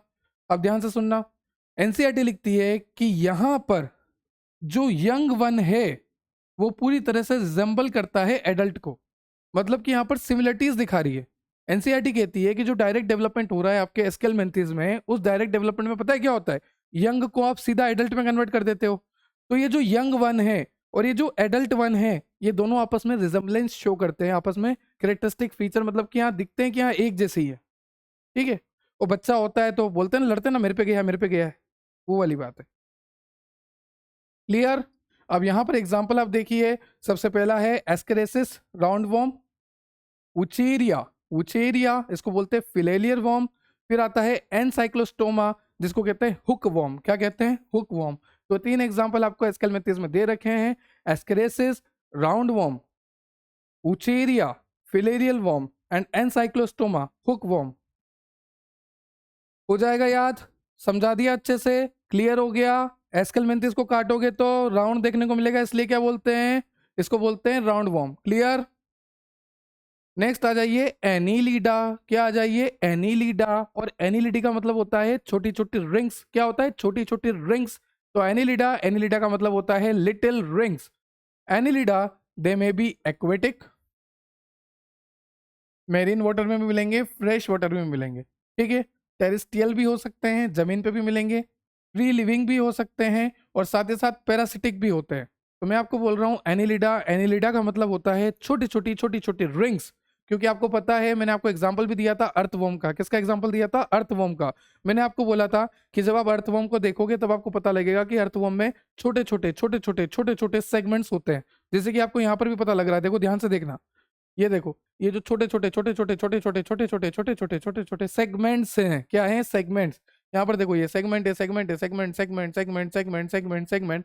तो ये सेगमेंटेड होता है पूरा। कैसा होता है? सेगमेंटेड होता है। ठीक है सर। एनिलिडा मतलब कि लिटिल रिंग्स, ये एक्वेटिक होते हैं, मेरिन में भी मिलते हैं, फ्रेश वाटर में भी मिलते हैं, टेरेस्ट्रियल भी होते हैं, फ्री लिविंग भी होते हैं, कभी कभार ये पैरासाइट भी होते हैं। और पैरासाइट का सबसे बेस्ट एग्जांपल है आपका एनिलिडा का, वो है लीच। हम बोलते हैं ना यार, खून चूसता है, तो लीच है बहुत बड़ा, है ना, वो वाला काम है। यहाँ पर लिखा है द एग्जिबिट ऑर्गन सिस्टम, ये आप पहले पढ़ चुके हैं। बायोलेटरल सेमेस्ट्री आप पढ़ चुके हैं। ट्रिप्लोब्लास्टिक आप पढ़ चुके हैं। सेगमेंटेड होता है, ये भी मैंने आपको बता दिया था। सिलोमेट होता है, ये भी मैंने आपको बता दिया था। ठीक है। उसके बाद यहाँ पर बहुत ही इंपॉर्टेंट पॉइंट्स लिखे हुए हैं, ध्यान से सुनना और समझना। ये बातें क्लियर होगी ना? एनिलिड्स का मतलब लिटिल रिंग होता है, एक्वेटिक होता है, मेरीन होता है, फ्रेश वाटर हो सकता है, टेरेस्ट्रियल भी होता है, फ्री लिविंग भी होता है, समटाइम पैरासिटिक भी होता है, जैसे बेस्ट एग्जांपल हो गया लीच। अब उसके बाद यहाँ पर लिखा है दे possess longitudinal and circular muscle which help in locomotion. मतलब अगर इनको मूवमेंट करना है, तो मूवमेंट के लिए यहाँ पर लॉन्गिट्यूडनल और सर्कुलर मसल प्रेजेंट होती है, जो कि लोकोमोशन में हेल्प करती है। किस में हेल्प करती है? लोकोमोशन में हेल्प करती है। देखिए अर्थवॉर्म कैसे चलता है। जैसे मान लीजिए ये अर्थवॉर्म है, ये अर्थवॉर्म है ना, ये आगे बढ़ा। अब इसकी जो पीछे बॉडी पार्ट है, वो बॉडी पार्ट पूरा इस तरह से आगे आएगा, फिर ये आगे बढ़ेगा, फिर आगे बढ़ा, फिर इसके पीछे का बॉडी पार्ट इस तरह से आगे आएगा, फिर ये और आगे बढ़ेगा। इस तरह से अर्थवॉर्म चलता है। जैसे ये अर्थवॉर्म है, आगे बढ़ा, पीछे का बॉडी पार्ट थोड़ा सा आगे आया, फिर ये और आगे बढ़ा, फिर ये जो पीछे का बॉडी पार्ट है ये समट के थोड़ा और आगे आया, फिर ये और आगे बढ़ा। इस तरह से अर्थवॉर्म चलेगा। तो यहाँ पर उसको लोकोमोशन के लिए कौन कौन सी मसल्स चाहिए? यहाँ पर उसको लोकोमोशन के लिए लॉन्गिट्यूडनल और सर्कुलर मसल्स होती है, जो कि उसको लोकोमोशन में हेल्प करती है। क्लियर? अब यहाँ पर एक एग्जांपल मैं देता हूँ, नेरिस। नेरिस जो है एक्वेटिक फॉर्म है। हमने बोला ना कि कुछ एक्वेटिक होते हैं, कुछ टेरिस्टियल होते हैं। तो एनिलिडा का कौन सा फॉर्म एक्वेटिक होता है? नेरिस। नेरिस जो होता है डायोशियस होता है। सर डायोशियस मतलब कि अलग अलग, सेक्स सेपरेट है। बिल्कुल, नेरिस जो है डायोशियस है, यहाँ पर जो है सेक्स सेपरेट है। ठीक है। और नेरिस जो है एक एक्वेटिक फॉर्म होता है। कैसा फॉर्म होता है? एक्वेटिक फॉर्म होता है। साथ ही साथ नेरिस के पास एक स्ट्रक्चर होती है जिसको कहते हैं पेरापोडिया। क्या नाम है? पेरापोडिया। और ये जो पेरापोडिया होता है, ये स्विमिंग में हेल्प करता है, स्विमिंग में हेल्प करेगा। अब एक बात बताओ, जब आप स्विमिंग करोगे तो स्विमिंग आप ऐसे ही करोगे, ऐसे ही करोगे ना, तो आपका मुंह नीचे होगा और आपका ये पीठ वाला एरिया ऊपर की तरफ होगा, ऐसे ही होगा ना। तो यहाँ पर लिखा भी हुआ है, ध्यान से देखना, एक्वेटिक एनिलिड्स जैसे कि नेरिस, उसके पास क्या होते हैं? लेटरल अपेंडेजेस होते हैं। पेरापोडिया होता है, पेरापोडिया की मदद से वो स्विमिंग करता है। क्लियर? यहाँ पर क्लोज सर्कुलेटरी सिस्टम होता है, वो आपको पहले पढ़ा रखा है। अब ध्यान से देखना, यहाँ पर आपको लिखा है, ठीक है, ये सब हो गया। ठीक है, ठीक है, ठीक है, ठीक है, ठीक है, ठीक है, ठीक है, ओके। अब देखिए अर्थवॉर्म के बारे में क्या लिखा है। अर्थवॉर्म की बात करते हैं। अर्थवॉर्म में आपको गेंगलिया देखने को मिलेंगे। क्या देखने को मिलेंगे? गेंगलिया। अर्थवॉर्म ही क्यों, जितने भी एनिलिड्स होते हैं ज्यादातर उनमें क्या देखने को मिलेंगे? आपको गेंगलिया देखने को मिलेंगे। और ये जो गेंगलिया होते हैं ये पेयर्ड होते हैं। एक गेंगलिया ये रहा, एक गेंगलिया ये रहा, एक ये रहा, एक ये रहा। गेंगलिया देखने को मिलेंगे। गेंगलिया का मतलब होता है नर्व सेल का क्लस्टर। नर्व सेल का क्लस्टर मतलब कि गुच्छा। तो नर्व सेल का क्लस्टर आपको देखने को मिलेगा, उसे कहते हैं गेंगलिया। क्या कहते हैं? गेंगलिया। और ये गेंगलिया जो है पेयर्ड होते हैं। एक ये रहा, दूसरा ये रहा, फिर ये रहा, फिर ये रहा। ये पेयर्ड फॉर्म में मिलते हैं। क्लियर? ठीक है, मैं आपको बना के दिखाता हूँ। ये अर्थ फॉर्म में मान लीजिए, है ना, यहाँ पर आपको इस तरह से पेयर्ड गेंगलिया देखने को मिले हैं। क्या देखने को मिले हैं? पेयर्ड गेंगलिया देखने को मिले हैं। यहाँ पर आपको बीचों बीच देखने को मिलता है double ventral nerve code. This is double ventral nerve code, double ventral nerve code. और इस डबल वेंट्रल नर्व कोड से निकलती है लेटरल नर्व्स। क्या निकलती है? Lateral nerves. ये इस तरह से लेटरल नर्व्स निकलती है, जो कि इन गेंगलिया को होल्ड करके रखती है। ठीक है सर, हमें क्लियर हो गया। आप बोलना चाहते हो कि अर्थवर्म जो है, अर्थवर्म में गेंगलिया मिलता है। गेंगलिया का मतलब होता है क्लस्टर ऑफ नर्व सेल। ठीक है। और ये जो गेंगलिया देखने को मिलता है ये पेयर्ड फॉर्म में देखने को मिलता है। आपने बनाया भी पेयर्ड फॉर्म में, पेयर्ड पेयर्ड पेयर्ड पेयर्ड। ठीक है सर। उसके बाद आपने बोला कि यहाँ पर बीचों बीच आपको देखने को मिलेगा डबल वेंट्रल नर्व कोड। क्या देखने को मिलेगा? Double ventral nerve code. और इसी डबल वेंट्रल नर्व कोड से आपको यहाँ पर एक्सटेंशंस निकलते हुए दिखेंगे। ये जो एक्सटेंशन निकलते हुए दिख रहे हैं, ये जो एक्सटेंशंस आपको निकलते हुए दिखेंगे, इसे हम कहेंगे लेटरल नर्व। क्या कहेंगे? Lateral nerve. मैं जब बोर्ड के पास गया तो बोर्ड को लगा कि रात हो गई, तो ब्राइटनेस कम करने लग गई, इसलिए मेरे को दूर आना पड़ा। ठीक है, चलिए। अब यहाँ पर आपको दे रखा है नेफ्रीडिया। क्या दे रखा है? नेफ्रीडिया। नेफ्रीडिया, और अगर सिंगुलर आप बोलोगे तो नेफ्रीडियम। क्या बोलोगे? नेफ्रीडियम। तो ये जो नेफ्रीडिया होता है, एस्क्रीशन में रोल प्ले करता है और ऑस्मो रेगुलेशन में रोल प्ले करता है। आपने पढ़ा था ना फ्लेम सेल, कहाँ पर पढ़ा था याद करो sir. Flame cell, flame cell एक बार देख कर आएंगे सर। फ्लेम सेल फटाफट कमेंट कर दो, कहां पर है फ्लेम सेल? ये रही प्लेटियल मेंथिस में फ्लेम सेल। प्लेटियल मेंथिस में फ्लेम सेल का काम होता है ऑस्मो रेगुलेशन का और एक्सक्रीशन का, और वही सेम काम यहां पर करेगी नेफ्रीडिया। क्लियर? चलिए, तो एनलिडा में क्या होता है? नेफ्रीडिया होता है, सेम काम है एक्सक्रीशन और ऑस्मो रेगुलेशन के लिए। क्लियर? ये मैंने आपको बता ही दिया कि नेरिस जो है एक्वेटिक फॉर्म है, डायोशियस होता है। अब ध्यान से सुनना, ये जो लीच मैंने आपको बताया, और एक और एग्जांपल मैं आपको बता रहा हूं, अर्थवॉर्म। क्या है? अर्थवॉर्म। बहुत ध्यान से सुनो। अर्थवॉर्म और लीच ऐसे ऑर्गेनिज्म होते हैं जहां पर मेल और फीमेल पार्ट एक ही जगह मिलता है। अरे सर, ऐसा कैसे पॉसिबल है? मेल और फीमेल पार्ट एक ही जगह, मतलब कि आप कहना चाहते हो कि अर्थवॉर्म में यहीं कहीं मेल पार्ट है और यहीं कहीं फीमेल पार्ट है, ऐसा? हाँ, ऐसा। और लीच में भी ऐसा ही है। हाँ, लीच में भी ऐसा ही है। पर सर, अभी तो आपने बोला कि नेरिस, जो कि एनिलिडा का ही एग्जाम्पल है, ये डायोशियस है, मतलब कि अलग अलग सेक्स होते हैं, अलग अलग ऑर्गेनिज्म में होते हैं। फिर आप कह रहे हो कि एनिलिडा का ही एक और एग्जाम्पल है अर्थवॉर्म और लीच, और इनमें जो है ये मोनोशियस होते हैं। देखो, मैं आपको समझाता हूँ मैं क्या बोलना चाह रहा हूँ। मैं आपको बोलना चाह रहा हूँ कि जो नेरीज है और इधर अर्थवॉर्म है और लीच है, तो अर्थवॉर्म और लीच में क्या होता है कि सेक्स सेपरेट नहीं होते। सेक्स सेपरेट नहीं होते, मतलब कि एक ही स्ट्रक्चर में मेल पार्ट भी है और उसी स्ट्रक्चर में फीमेल पार्ट भी है। पर जो नेरीज है, जो कि एक्वेटिक फॉर्म है, जो कि डायोशियस है, डायोशियस का मतलब होता है यूनिसेक्सुअल, मतलब कि मेल पार्ट अलग उसमें है और फीमेल पार्ट अलग ऑर्गेनिज्म में है। और ये नेरीज, अर्थफॉर्म और लीच, ये किसके एग्जाम्पल है? ये सभी एग्जाम्पल तो एनिलिडा के हैं। तो एनिलिडा के एग्जाम्पल है, सभी एग्जाम्पल किसके हैं? एनिलिडा के हैं। तो अब आपको जान के हैरानी होगी कि यहाँ पर एक ऐसा मामला सामने आया है एनिलिडा के केस में कि एनिलिडा में दोनों तरह के ऑर्गेनिज्म मिल रहे हैं। एक ऐसा ऑर्गेनिज्म मिल रहा है जहां पर मेल पार्ट फीमेल पार्ट अलग है, मतलब कि डायोशियस है, यूनिसेक्सुअल है। और ऐसे ऑर्गेनिज्म भी देखने को मिल रहे हैं, अर्थवर्म और लीच, जो कि सेक्स सेपरेट नहीं है, जिनमें एक ही में मेल पार्ट भी है, फीमेल पार्ट भी है। तो अगर आपसे पूछे कि ऐसा कौन सा फाइलम है जिसमें सेक्स सेपरेट होते भी हैं और सेक्स सेपरेट नहीं भी होते हैं, तो उस फाइलम का one of the best example, एक ही एग्जांपल है एनीलिडा। और अगर आपको बोले कि एनीलिडा में भी कौन, अर्थवॉर्म और लीच, इन दोनों में मेल और फीमेल पार्ट एक ही में मिलता है, मतलब कि ये कैसे हुए? बायसेक्सुअल हुए, मतलब कि ये कैसे हुए? मोनोशियस हुए। क्लियर? हर्मेफ्रोडाइट हुए। चलिए सर, ठीक है। और ये मैंने आपको लास्ट लेक्चर में ट्रिक में भी बता रखा है वैसे तो। फिर इसके एग्जाम्पल की बात करते हैं। एग्जाम्पल है यहाँ पर नेरीस, बता ही दिया नेरीस के बारे में। फिर है आपका फेरेटिमा, मतलब कि अर्थवॉर्म, बता ही दिया आपको अर्थवॉर्म के बारे में। फिर है आपका Hirudinaria, blood sucking leech, leech के बारे में मैं आपको बता दिया। क्लियर? नेक्स्ट चलते हैं। एनिलिडा के बाद आपका आता है आर्थ्रोपोडा। क्या आता है? आर्थ्रोपोडा। अगर मैं आपसे बोलूं कि इतने सारे फाइलम है और इतने सारे फाइलम में से सबसे बड़ा फाइलम कौन सा है, तो आप बोलोगे आर्थ्रोपोडा। क्या है? आर्थ्रोपोडा। और अगर आर्थ्रोपोडा इतना बड़ा ग्रुप है तो इसके अंदर इंसेक्ट आते हैं। क्या आते हैं? इंसेक्ट। तो इंसेक्ट भी कई तरह के आएंगे, तो ध्यान रखना, सबसे बड़ा फाइलम होता है आर्थ्रोपोडा। कौन सा पोडा बेटा? आर्थ्रोपोडा। आर्थ्रोपोडा सबसे बड़ा फाइलम होता है और इस फाइलम के अंदर आते हैं इंसेक्ट। तो वैसे ही आपको समझ में आना चाहिए कि इंसेक्ट बहुत ज्यादा होते हैं, क्योंकि इतने बड़े फाइलम के अंदर सिर्फ और सिर्फ इंसेक्ट आते हैं, तो इंसेक्ट का नंबर कितना सारा होगा। तो यहां पर लिखा है this is the largest phylum.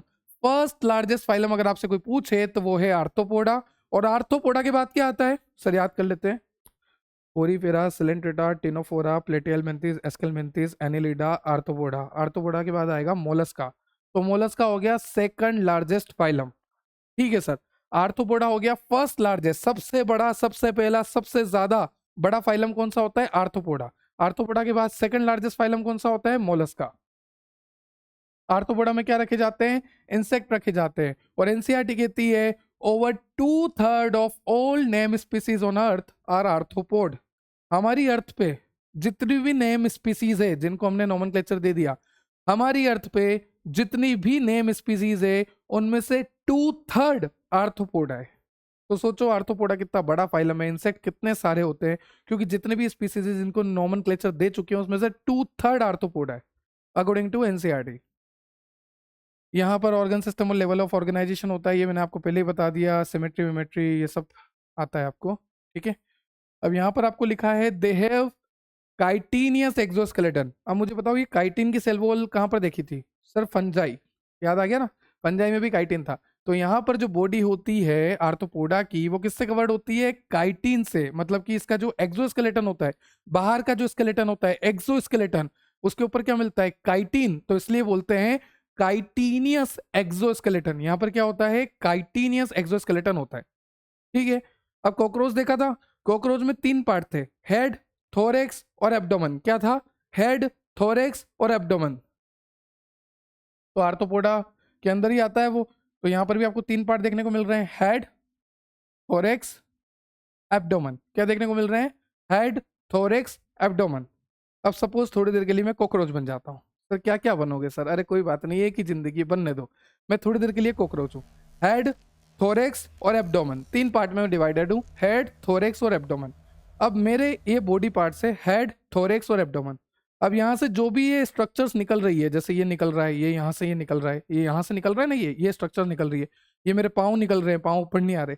तो ये जो भी स्ट्रक्चर्स निकल रही है, head, thorax, abdomen, head, thorax, abdomen से ये जो भी स्ट्रक्चर्स निकल रही है ये जॉइंट से कनेक्ट होती है। देखो लिखा हुआ है, ये जितने भी बॉडी एक्सटेंशंस है, ये मेरी बॉडी थी, हेड, थोरेक्स, एब्डोमेन बॉडी थी। अब इस बॉडी से जितने भी एक्सटेंशंस निकल रहे हैं, ये मेरे एक्सटेंशंस है ये जो निकल रहे हैं। तो ये बॉडी से जितने भी एक्सटेंशन निकल रहे हैं वो डिवाइड होते हैं सेगमेंट में, ऐसे सेगमेंट्स में डिवाइड होते हैं और कनेक्ट होते हैं जॉइंट से। किससे कनेक्ट होते हैं, जॉइंट से कनेक्ट होते हैं, ठीक है सर। आर्थ्रोपोडा जो कि वर्ल्ड लार्जेस्ट फाइलम है, सबसे बड़ा फाइलम है, जिसके अंदर इंसेक्ट होते हैं, और दुनिया में जितनी भी स्पीसीज है, जितना का भी नोमेनक्लेचर हुआ है उसमें से 2/3 आर्थ्रोपोडा है। इतने बड़े फाइलम को हम पढ़ रहे हैं। फिर हमने देखा कि जब आप इस फाइलम को देखोगे, इसके एनिमल को देखोगे, तो यहाँ पर 3 पार्ट में डिवाइड है, हेड, थोरेक्स और एब्डोमेन। फिर हमने देखा कि ये जो हेड, थोरेक्स और एब्डोमेन है, यहाँ से जो ये प्रोजेक्शंस निकल रहे हैं, ये प्रोजेक्शन सेगमेंटेड होते हैं। कैसे होते हैं, सेगमेंटेड। और ये कनेक्ट होते हैं जॉइंट से। किससे कनेक्ट होते हैं, जॉइंट से। इसलिए एनसीईआरटी लिखती है they have jointed appendages, they have jointed appendages. Clear, clear है सर। अब देखो यहां पर आपको रेस्पिरेटरी सिस्टम्स देखने को मिलेंगे, रेस्पिरेटरी ऑर्गन्स देखने को मिलेंगे। अगर कोई छोटा आर्थ्रोपोडा है तो उसके अंदर बुक गिल्स देखने को मिलेगा। कोई छोटा आर्थ्रोपोडा है तो उसके अंदर बुक गिल नाम से रेस्पिरेटरी ऑर्गन देखने को मिलेगा। छोटा आर्थ्रोपोडा पकड़ा, इसके अंदर देखा रेस्पिरेटरी ऑर्गन क्या है, बुक गिल। क्या है, बुक गिल। और अगर कोई आर्थ्रोपोडा पानी में रहता है तो उसके अंदर रेस्पिरेशन के लिए देखने को मिलेगा गिल, ठीक है। फिर अगर और भी अलग अलग तरह के आर्थ्रोपोडा होते हैं तो आपको कहीं पे बुक्स लंग्स देखने को मिलेंगे, कहीं पे आपको ट्रेकियल सिस्टम देखने को मिलेगा। तो अलग अलग तरह से रेस्पिरेटरी ऑर्गन प्रेजेंट होते हैं आपके आर्थ्रोपोडा में। डिपेंड करता है कि आपको आर्थ्रोपोडा कितना बड़ा है और कहाँ पर रहता है। उस तरह से आर्थ्रोपोडा में मतलब कि अलग अलग इंसेक्ट में अलग अलग तरह के रेस्पिरेटरी ऑर्गन्स देखने को मिलेंगे। डिपेंड करता है कि वो पानी वाला है, लैंड वाला है, किस तरह का है, छोटा है, बड़ा है, किस तरह का इंसेक्ट है। तो कहीं पे गिल देखने को मिलेगा, कहीं पे बुक गिल, कहीं पे बुक लंग, कहीं पे ट्रेकियल सिस्टम देखने को मिलेगा। फिर सर्कुलेटरी सिस्टम ओपन टाइप है, पहले ही पढ़ चुके हैं। सेंसरी ऑर्गन यहाँ पर एंटीना, कॉकरोच में जो सेंसरी ऑर्गन होते हैं वो एंटीना होते हैं ना। लाओ भाई एंटीना ले आते अपन।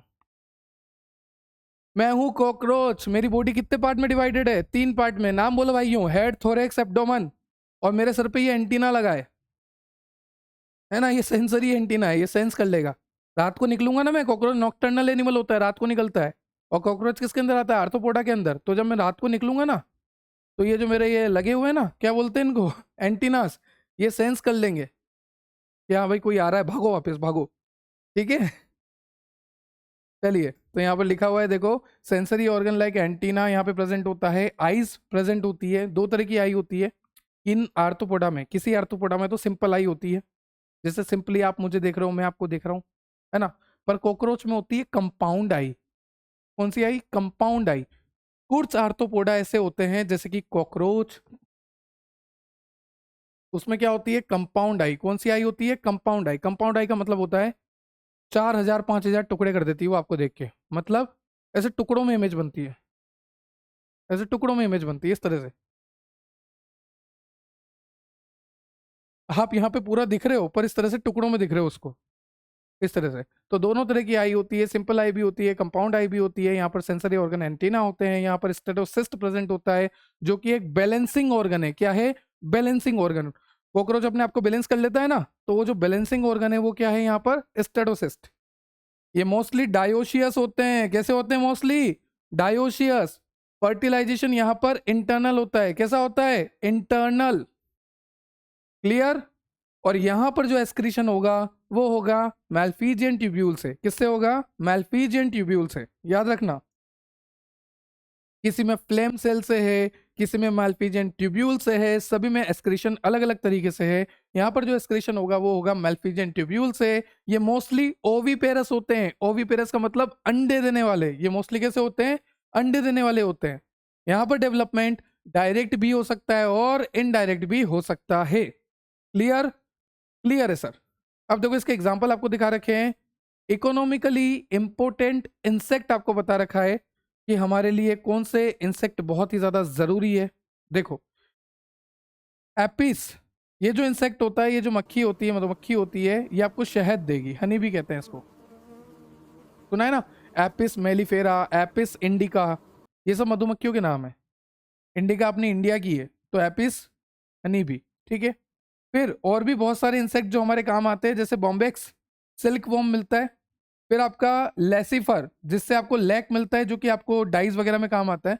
तो हमने यहाँ पर देखा कि ऐसे कौन कौन से इंसेक्ट है जो हमारे काम आ रहे हैं। तो सबसे पहला इंसेक्ट हमने देखा एपिस, मतलब कि मधुमक्खी। दूसरा है बॉम्बेक्स, जिससे हमें सिल्क मिलेगा। तीसरा है लेसिफर, जिससे हमें लैक मिलेगा, जो कि हमें डाइज वगैरह में काम आएगा। क्लियर? चलिए ठीक है। तो पहला तो हो गया इकोनॉमिकली इंपोर्टेंट। फिर सेकंड हो गया वेक्टर। क्या हो गया? वेक्टर। वेक्टर का मतलब होता है ओला उबर वाले। जैसे मुझे कहीं पे जाना है 2 किलोमीटर दूर, मैंने उबर बुक कर ली फटाफट, बाइक वाला आया, मेरे को बिठाया, लेके गया और वहां जाके ड्रॉप कर दिया। इतना ही ना? इतना ही काम है ना? तो वेक्टर का मतलब होता है एक जगह से चीजें उठाई, दूसरी जगह पे डाल दी, ये वेक्टर है। अब ध्यान से सुनना। मलेरिया किससे होता है? डेंगू किससे होता है? सर डेंगू की डेंगू, अरे डेंगू बोलते हैं, डेंगू डेंगू होता है वैसे तो मलेरिया और ये डेंगू ये होता किससे है? ये होता है सर मच्छर के काटने से। तो मच्छर कहीं ना कहीं पैरासाइट ला के आपकी बॉडी में डाल रहा है, तो मच्छर क्या हो गया? एक वेक्टर हो गया। क्या हो गया? वेक्टर, जो कहीं से भी कुछ भी लाके आपकी बॉडी में डाल रहा है। तो यहां पर वेक्टर फॉर्म पूछा है, तो देखो ध्यान से, मैंने लिखा भी है एनाफिलिस। एनाफिलिस जो मॉस्किटो होता है, ये आपको मलेरिया करता है। क्या करता है? मलेरिया। फिर आता है क्यूलेक्स। क्यूलेक्स मॉस्किटो आपको डेंगी करता है। क्या करता है? डेंगी, या फिर आप बोल लीजिए डेंगू। फिर है आपका एडीज मॉस्किटो। एडीज मॉस्किटो आपको एलिफेंटियसिस करता है। हाथी जैसा पाँव हो जाता है बेटा, हाथी जैसा पाँव। अरे तो ये पाँव दिख नहीं रहा, दिखा के रहूंगा। हाथी जैसा पाँव हो जाता है, ठीक है, एलिफेंटियसिस हो जाता है। क्लियर? तो Anopheles, female Anopheles mosquito malaria करता है। क्यूलेक्स आपको डेंगी करता है। एडीज मॉस्किटो आपको एलिफेंटियसिस करता है। फिर उसके बाद आपको दे रखा है गेरगीरियस, मतलब कि झुंड में मिलने वाले, झुंड में मिलने वाले। तो जैसे लोकस्ट, लोकस्ट आपको कैसे मिलेंगे? झुंड में मिलेंगे। ये लोकस्ट है, ये मत बोलना राम जी का घोड़ा। ये जो लोकस्ट है ये आपको झुंड में मिलने वाले हैं, ठीक है। टिड्डे जो भी थे। फिर लिविंग फोसिल। लिविंग फोसिल क्यों कहा गया? क्योंकि ये वो आर्थ्रोपोड है जो बहुत पुराने आर्थ्रोपोड है, बहुत पुराने, और आज भी जिंदा है। इसलिए इतने पुराने हैं और आज भी जिंदा है, इसलिए इनको कह दिया लिविंग फोसिल। जिसका एग्जाम्पल है, बहुत अच्छा एग्जाम्पल है, किंग क्रैब, लिम्यूलस कहते हैं इसको। क्या कहते हैं? लिम्यूलस। एग्जाम्पल याद हो जाएंगे सारे। देखो आपको दे भी रखा है, ये लोकस्ट है, ये बटरफ्लाई है, ये स्कॉर्पियन है, ये प्रॉन है। क्लियर। नाउ नेक्स्ट आता है मोलस्का। मैंने आपको क्या बोला था? First largest phylum arthropoda, second largest phylum Mollusca, second largest phylum Mollusca. So it is the second largest phylum. ये टेरेस्ट्रियल भी होते हैं, एक्वेटिक भी होते हैं। एक्वेटिक में ये मैरीन वाटर में भी मिलेंगे, फ्रेश वाटर में भी ये मिल सकते हैं। ठीक है। उसके बाद यहाँ पर इसकी जो बॉडी होती है वो कवर्ड होती है कैल्शियस सेल से, मतलब कि यहाँ पर कैल्शियम प्रेजेंट होता है। ये अनसेगमेंटेड होते हैं। कैसे होते हैं बच्चों? ये अनसेगमेंटेड होते हैं। देखो कंपैरिजन करते हैं। Arthropoda first largest phylum arthropoda, segmented arthropoda. फिर आता है Mollusca, second largest phylum Mollusca, unsegmented Mollusca. अब यहां पर जो बॉडी पार्ट्स होते हैं वो होते हैं हेड, मस्कुलर फुट और विस्लर हम्प। विस्लर हम्प मतलब वो ऊंट के इस तरह से हम्प नहीं निकला होता, इस तरह से हम्प, वो विस्रल हम्प कहते हैं उसको। क्लियर। वापस कंपैरिजन करते हैं। अगर मैं आपसे पूछूं फर्स्ट लार्जेस्ट फाइलम, आप बोलोगे आर्थ्रोपोडा। अगर मैं आपसे पूछूं आर्थ्रोपोडा में क्या रहते हैं, आप बोलोगे इंसेक्ट। अगर मैं आपसे बोलूं आर्थ्रोपोडा की बॉडी सेगमेंटेड होती है क्या, आप बोलोगे जी बिल्कुल सेगमेंटेड होती है, कॉकरोच पढ़ के आए हो आप। ठीक है। फिर अगर मैं आपसे बोलूं कि आर्थ्रोपोडा में जो बॉडी पार्ट्स होते हैं वो हेड, थोरेक्स, एब्डोमेन होते हैं क्या, आप बोलोगे बिल्कुल उनके body parts head, thorax, abdomen होते हैं। फिर अब यहाँ पर देखो आप, मोलस्का जो है सेकंड लार्जेस्ट फाइलम है। यहाँ पर जो बॉडी पार्ट्स है वो है हेड, मस्कुलर फुट और विस्लर हम्प। ये बिल्कुल अलग हो गए, बस हेड सिमिलर है। उसमें हेड, थोरेक्स, एब्डोमेन है, इसमें है हेड, मस्कुलर फुट और विस्रल हम्प। और यहाँ पर इसकी जो बॉडी होती है वो कवर्ड होती है कैल्शियस शेल से, मतलब कि कैल्शियम का शेल होता है यहाँ पर। ठीक है। और ये अनसेगमेंटेड होती है। कैसी होती है? अनसेगमेंटेड। सारे पॉइंट्स क्लियर है। अब इस मोलस्का को समझने के लिए आ जाओ डायग्राम पे। ठीक है। इस डायग्राम को ध्यान से देखना। सबसे पहले आपको यहाँ पर दे रखा है हेड रीजन, दिस इज आपका हेड रीजन, ये आपका हेड रीजन हो गया। उसके बाद हेड रीजन के बाद आपको यहाँ पे दिखा रखा है muscular foot, this is muscular foot. ये पूरा जो स्ट्रक्चर है दिस इज मस्कुलर फुट। ठीक है सर। एक तो आपने दिखा दिया हेड रीजन, एक आपने दिखा दिया मस्कुलर फुट। ठीक है। फिर मैंने आपको क्या बोला था, यहां पर होता है हम्प। हम्प होता है ना, तो ये देखो हम्प, दिस इज हम्प। ये उभरा हुआ स्ट्रक्चर ना हम्प, दिस इज हम्प। मैंने आपको पहले ही बोला कि यहां पर आपको देखने को मिलेगा हेड, यहां पर आपको देखने को मिलेगा मस्कुलर फुट, यहां पर आपको देखने को मिलेगा विसरल हम्प। तो क्या तीनों स्ट्रक्चर है? बिल्कुल है। यहां पर आपको हेड भी देखने को मिल रहा है, मस्कुलर फुट भी देखने को मिल रहा है, और यहां पर आपको हम्प भी देखने को मिल रहा है। ठीक है। अब यहां पर हेड में जो माउथ एरिया होता है, कौन सा एरिया बेटा? Mouth area. उस माउथ एरिया में आपको देखने को मिलेगा रेड्यूला। क्या देखने को मिलेगा? रेड्यूला। क्या देखने को मिलेगा? रेड्यूला। तो जो माउथ ऑर्गन होता है, जो माउथ पार्ट होता है, वहां पर आपको देखने को मिलता है रेड्यूला। और ये रेड्यूला बहुत ही अच्छा रेस्पिंग ऑर्गन होता है। अब सीधी सी बात है, माउथ में रेड्यूला है, रेड्यूला एक रेस्पिंग ऑर्गन है, मतलब कि चबाने के, काटने के काम आएगा, काटने के काम आएगा। क्लियर। ठीक है। वापस देख लेते हैं। सबसे पहले हेड हो गया, मस्कुलर फ्रूट हो गया, विसरल हम्प हो गया, और विसरल हम्प के बाद यहाँ पर एक और कवरिंग होती है विसरल हम्प के ऊपर, जिस कवरिंग को हम कहते हैं मेंटल। क्या कहते हैं? मेंटल। और ये जो मेंटल कवरिंग होती है हम्प के ऊपर, ये सॉफ्ट कवरिंग होती है, स्पॉन्जी कवरिंग होती है, और एक तरह से थिन लेयर होती है स्किन की। क्लियर हो गया सर?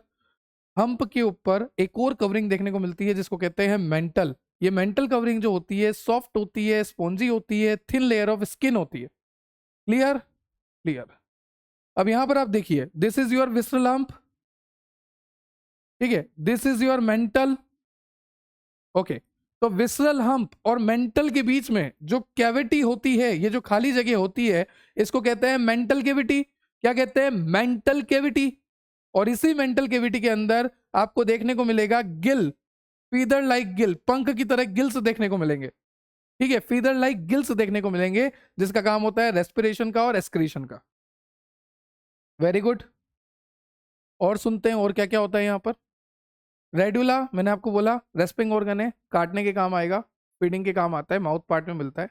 और हेड में ही आपको देखने को मिलेंगे सेंसरी टेंटिकल्स। सेंसरी टेंटिकल्स आपको देखने को मिलेंगे, इस तरह के टेंटिकल्स, है ना।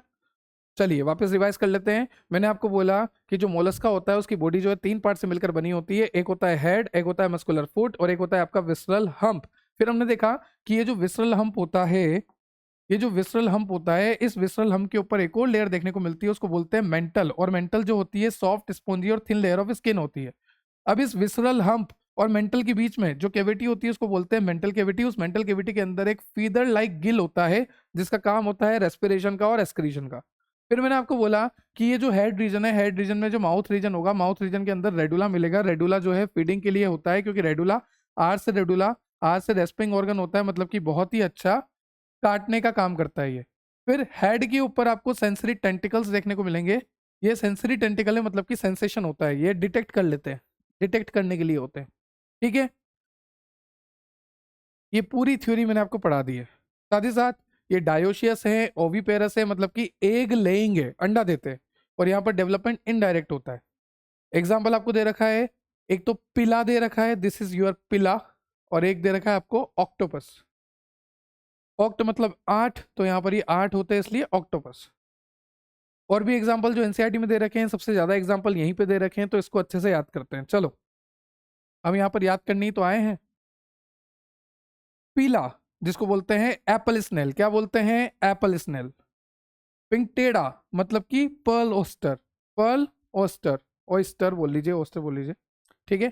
फिर आता है सेपिया, क्या आता है, सेपिया कटल फिश। इसको याद रखो, ये जो मेरी पिया है उसको कटल फिश बहुत पसंद है, तो sepia cuttle fish, sepia cuttle fish. ठीक है सर, एक तो याद हुआ, चलो आपकी दया से सेपिया कटल फिश हो गया। Loligo squid, squid Loligo squid, Loligo squid. ऐसे घर में घूमते मत रहना, लोलिगो स्क्विड, लोलिगो स्क्विड, घर वाले पागल समझेंगे, ऐसे मन में बोलना लोलिगो स्क्विड। और जब बंद रूम में रहो तब अकेले बोलना लोलिगो स्क्विड। ऑक्टोपस, ऑक्टोपस को कहते हैं डेविल फिश, क्या कहते हैं, डेविल फिश। तो याद रखना octopus devil fish, octopus devil fish. Sepia याद हो गया, cuttle fish, Loligo squid, octopus, devil fish. फिर आता है आपका एप्लाइसिया, सी हरे, सीहर बोलते हैं इसको, मैं सी हरे से याद रखवा रहा हूँ आपको, सीहर होता है ये, सी हरे, समुद्र के हरे, सी हरे याद रखने आपको, कैसे भी याद रखो। फिर आता है डेंटेलियम, टस्क शेल। फिर आता है कीटोप्लूरा, काइटोन, नाम से पता लग रहा, कीटो काइटो, कीटो काइटो याद हो जाएगा। तो मेरे भाई 2-3 बार रिवाइज करना, याद करना, याद आपको करना है। तरीके मैंने बता दिए, कोशिश मैंने कर दी कि हाँ थोड़ा बहुत तरीका कि किस तरीके से आप याद रख सकते हो, ठीक है। ये आपका सेकंड लार्जेस्ट फाइलम मतलब कि मोलस्का को भी हमने कंप्लीट करा। और अब हम आगे बढ़ते हैं एकाइनोडर्मेटा की तरफ। किसकी तरफ, एकाइनोडर्मेटा की तरफ। और नाम से पता लग रहा, एकाइनो मतलब स्पाइनी, कांटेदार, डर्मेटा मतलब स्किन। तो जो इसकी स्किन होती है ये कांटेदार होती है। कैसी होती है, कांटेदार। आप देखो छोटे छोटे कांटे आपको देखने को मिलेंगे, ये दिख रहे हैं, छोटे छोटे कांटे आपको देखने को मिल रहे हैं। बाप रे, हाथ लगूंगा खून आ जाएगा, रहने देता हूँ, है ना, जहर फैल जाए तो पता लगे। तो एकाइनोडर्मेटा मतलब कि स्पाइनी स्किन। देख लो यार, स्पाइनी है, कांटेदार स्किन है। कैसी स्किन है, कांटेदार स्किन। इतना तो एक से नहीं काटती जितना ये काटता है बेचारा। तो these animal have an endoskeleton of calcareous ossicle. अब ध्यान से सुनो, इसके पास एंडोस्केलेटन भी होता है। एंडोस्केलेटन में होते हैं ऑसिकल्स। ऑसिकल्स का मतलब होता है छोटी छोटी बोन्स, छोटी छोटी बोन्स। तो दे हैव एंडोस्केलेटन मतलब कि अंदर वाला स्केलेटन। एक तो एक्सोस्केलेटन होता है, एक एंडोस्केलेटन होता है। तो इनके पास जो एंडोस्केलेटन होता है वो होते हैं कैल्शियरस मतलब कि कैल्शियम वाले ऑसिकल, छोटी छोटी बोन। तो यहां पर लिखा है दे हैव एंडोस्केलेटन। किस तरह का एंडोस्केलेटन, कैल्शियरस मतलब कि कैल्शियम वाला, ओसाइकल मतलब कि छोटी छोटी बोन। क्लियर। और इसका एक्सोस्केलेटन कैसा होता है, एक्सोस्केलेटन मतलब कि बाहर की स्किन तो सर स्पाइनी होती है, तो लिखा भी है स्पाइनी बॉडीफाइड, ठीक है। चलिए अब यहां पर ऑल आर मैरीन, ये बात बिल्कुल ध्यान रखने वाली है कि ये सारे मैराइन है। अगर मैं आपसे बोलूं कि एकाइनोडर्मेटा जनरली मराइन, गलत। मोस्टली मराइन, गलत। ऑल आर मैरीन, बिल्कुल सही, बिल्कुल सारे ही मराइन है, सारे ही मराइन है, कोई भी फ्रेश वाटर नहीं है। अब यहां पर बहुत ही इंपॉर्टेंट लाइन जो मैंने आपको लास्ट लेक्चर में भी बताई है, वापस बता रहा हूं कि जो एडल्ट एकाइनोडर्म्स होते हैं वहां पर आपको रेडियल सिमेट्री देखने को मिलती है, पर जो आपका लार्वा वाला फॉर्म होता है वहां पर आपको बायलेटरल सिमेट्री देखने को मिलती है। मैंने आपको लास्ट लेक्चर में बताया था कि एडल्ट एकाइनोडर्म में रेडियल सिमेट्री का मतलब होता है अलग अलग एंगल से काटने पर भी दो इक्वल टुकड़ों में बट जाए, अलग अलग एंगल से काटने पर भी दो इक्वल टुकड़ों में बट जाए, जैसे पिज्जा के स्लाइसेस। ठीक है। और लार्वा फॉर्म जो होता है काइनोडर्मेटा का वो होता है बाइलेटरल, मतलब कि एक ही एंगल से काटना पड़ेगा तभी दो इक्वल पार्ट में बटेगा। क्लियर। अब यहां पर आपको बता रखा है कि जो एकाइनोडर्मेटा होता है जब वो तैरेगा तो मुंह नीचे की तरफ है और ये डोर्सल साइड ऊपर की तरफ है ना। आप भी तैरोगे तो आप ऐसे ही तैरोगे ना, मुझे पता है स्विमिंग ऐसे भी कर सकते हैं, उल्टा भी तैर सकते हैं, पर जनरली ऐसे ही तैरोगे। तो जब आप ऐसे तैरोगे तो आपका मुंह नीचे होगा और आपका पीछे का साइड ऊपर होगा। अब ऐसा मैं क्यों बता रहा हूं, क्योंकि यहाँ पर लिखा भी है डाइजेस्टिव सिस्टम यहाँ पर कंप्लीट होता है और माउथ लोअर साइड होता है, वेंट्रल साइड। ऑब्वियसली ये लोअर साइड, माउथ क्यों है, लोअर साइड होता है, वेंट्रल साइड। और यहाँ पर जो एनस होता है वो अपर साइड होता है। अगर ये स्विमिंग करेंगे तो एनस अपर साइड ही होगा, पीछे का ऊपर की तरफ ही होगा, ऊपर का नीचे की तरफ ही होगा, सीधी सी बात है। ठीक है। यहां पर बहुत ही अच्छा फीचर होता है कि यहां पर वाटर वेस्कुलर सिस्टम देखने को मिलता है। सर वही वाला जो पोरीफेरा में देखा था वाटर वेस्कुलर सिस्टम, हाँ यहाँ पर बहुत he developed water vascular system होता है जो कि हेल्प करता है इनको लोकोमोशन में, मूवमेंट में हेल्प करता है। साथ ही साथ वही सारा काम है कि गैमेट्स अंदर आने हैं तो ले आओ, है ना, या फिर आप फूड लाना है तो ले आओ, या फिर एक्सचेंज गैसेस करनी है तो कर लो, वेस्ट मटेरियल को बाहर फेंकना है तो फेंक दो। तो यहाँ पर भी वही सारे काम है। देखो किसी को भी कैप्चर करना है प्रे को तो कैप्चर कर सकते हैं, फूड का ट्रांसपोर्ट कर सकते हैं, रेस्पिरेशन कर सकते हैं, साथ ही साथ एस्क्रीशन में भी काम आएगा, लोकोमोशन में भी काम आएगा। ये जो इसका वाटर वेस्कुलर सिस्टम होता है, वहां पर वाटर केनाल सिस्टम था, यहाँ पर वाटर वेस्कुलर सिस्टम है। ठीक है। ठीक है सर, सारे पॉइंट्स याद हो गए हैं। यहाँ पर अभी तक जो पॉइंट याद रखने के हैं वो है एक तो ये वाला पॉइंट, एक ये वाला पॉइंट, एक ये वाला पॉइंट, एक ये वाला पॉइंट, फिर एक ये वाला पॉइंट, फिर एक ये वाला बहुत ही इंपॉर्टेंट पॉइंट। फिर उसके बाद यहाँ पर ये बहुत इंपॉर्टेंट पॉइंट, एस्क्रीटरी सिस्टम यहाँ पर एब्सेंट होता है। सर एस्क्रीटरी सिस्टम एब्सेंट होता है तो एस्क्रीशन करेगा कैसे? अरे बताया तो था कि ये जो यहाँ पर वाटर वेस्कुलर सिस्टम होता है इससे एस्क्रीशन भी हो जाता है इसका, थोड़ा बहुत तो हो गया इसका काम। ठीक है। सेक्सेस यहाँ पर सेपरेट होते हैं, रिप्रोडक्शन सेक्सुअल होता है, फर्टिलाइजेशन एक्सटर्नल होता है, ये सब हमने लास्ट लेक्चर में ट्रिक से देख लिया। डेवलपमेंट इनडायरेक्ट है, और इनडायरेक्ट है मतलब कि लार्वा बनेगा, क्या बनेगा, लार्वा बनेगा। और ये जो लार्वा बनेगा ये फ्री स्विमिंग होता है, कैसा होता है, फ्रीली स्विम होता है, फ्रीली स्विम होता है, फ्री स्विमिंग लार्वा। पहली बार मैंने बोला है फ्री स्विमिंग लार्वा बना है एकाइनोडर्मेटा में। और काइनो मतलब कि कांटे, ऐसे याद रखना कांटे। और एकाइनोडर्मेटा का जो एंडोस्केलेटन होता है वो कैल्सरस ओसिकल का बना है, मतलब कि कैल्शियम वाली छोटी छोटी बोन से मिलकर बना है। सब बातें मैंने आपको बता दी, बता दी ना भाइयों, बता दी। अब यहाँ पर एग्जांपल है, सबसे पहला है स्टार फिश। क्या होती है स्टार फिश, जिसको बोलते हैं एस्ट्रियस, एस्ट्रियस स्टार फिश। फिर आता है एकाइनस, सी अर्किन एकाइनस। फिर है एंटीडॉन। देखो लिली है, लिली कौन है, लिली, और लिली को बचाने के लिए डॉन चाहिए, कौन चाहिए, डॉन चाहिए। तो ऐसे याद रखो, लिली को बचाने के लिए डॉन चाहिए, तो यहां पर एंटीडॉन। तो एंटीडॉन को हम क्या कहते हैं, सी लिली। फिर है क्यूक्यूमेरिया। अब देखो क्यूक्यूम्बर, क्यूक्यूमेरिया, क्यूक्यूम्बर, कुकुम्बर जैसे आप बोलो, तो क्यूक्यूमेरिया मतलब कि सी क्यूक्यूम्बर, याद हो गया। डॉन किस लिए चाहिए, लिली को बचाने के लिए चाहिए, याद हो गया, हाँ ये तो तुम्हें याद हो ही जाएगा। फिर नेक्स्ट है ऑफ्यूरा। ऑफ्यूरा को बोलते हैं ब्रिडल स्टार, क्या बोलते हैं, bridle star twinkle twinkle little star की जगह ब्रिडल स्टार हो गया है, अब बड़े हो गए ना, अब ब्रिडल स्टार। क्लियर। तो ये सारे एग्जांपल आपको याद रखने हैं। और एकाइनोडर्मेटा के जो एग्जांपल एनसीईआरटी ने डायग्रामेटिक फॉर्म में दे रखे हैं वो है एस्ट्रेस मतलब कि star fish, this is star fish. और फिर दे रखा है आपको ऑफ्यूरा। ऑफ्यूरा को हमने क्या कहा था, कहा है भाई ऑफ्यूरा, ब्रिडल स्टार। क्लियर। चलिए मैं बोलूं कांटे वाली स्ट्रक्चर, ये याद आना चाहिए। मैं बोलूं एंडोस्केलेटन, कैल्शियम वाला, छोटी छोटी बोन से मिलकर, ये याद आना चाहिए। ठीक है। मैं बोलूं स्टारफिश, ये याद आना चाहिए। मैं बोलूं जेलीफिश, अरे सर जेली फिश, मेडूसा। हाँ मेडूसा याद आना चाहिए, सेक्सुअली रिप्रोड्यूस करता था, याद है ना। Coelenterata Cnidaria.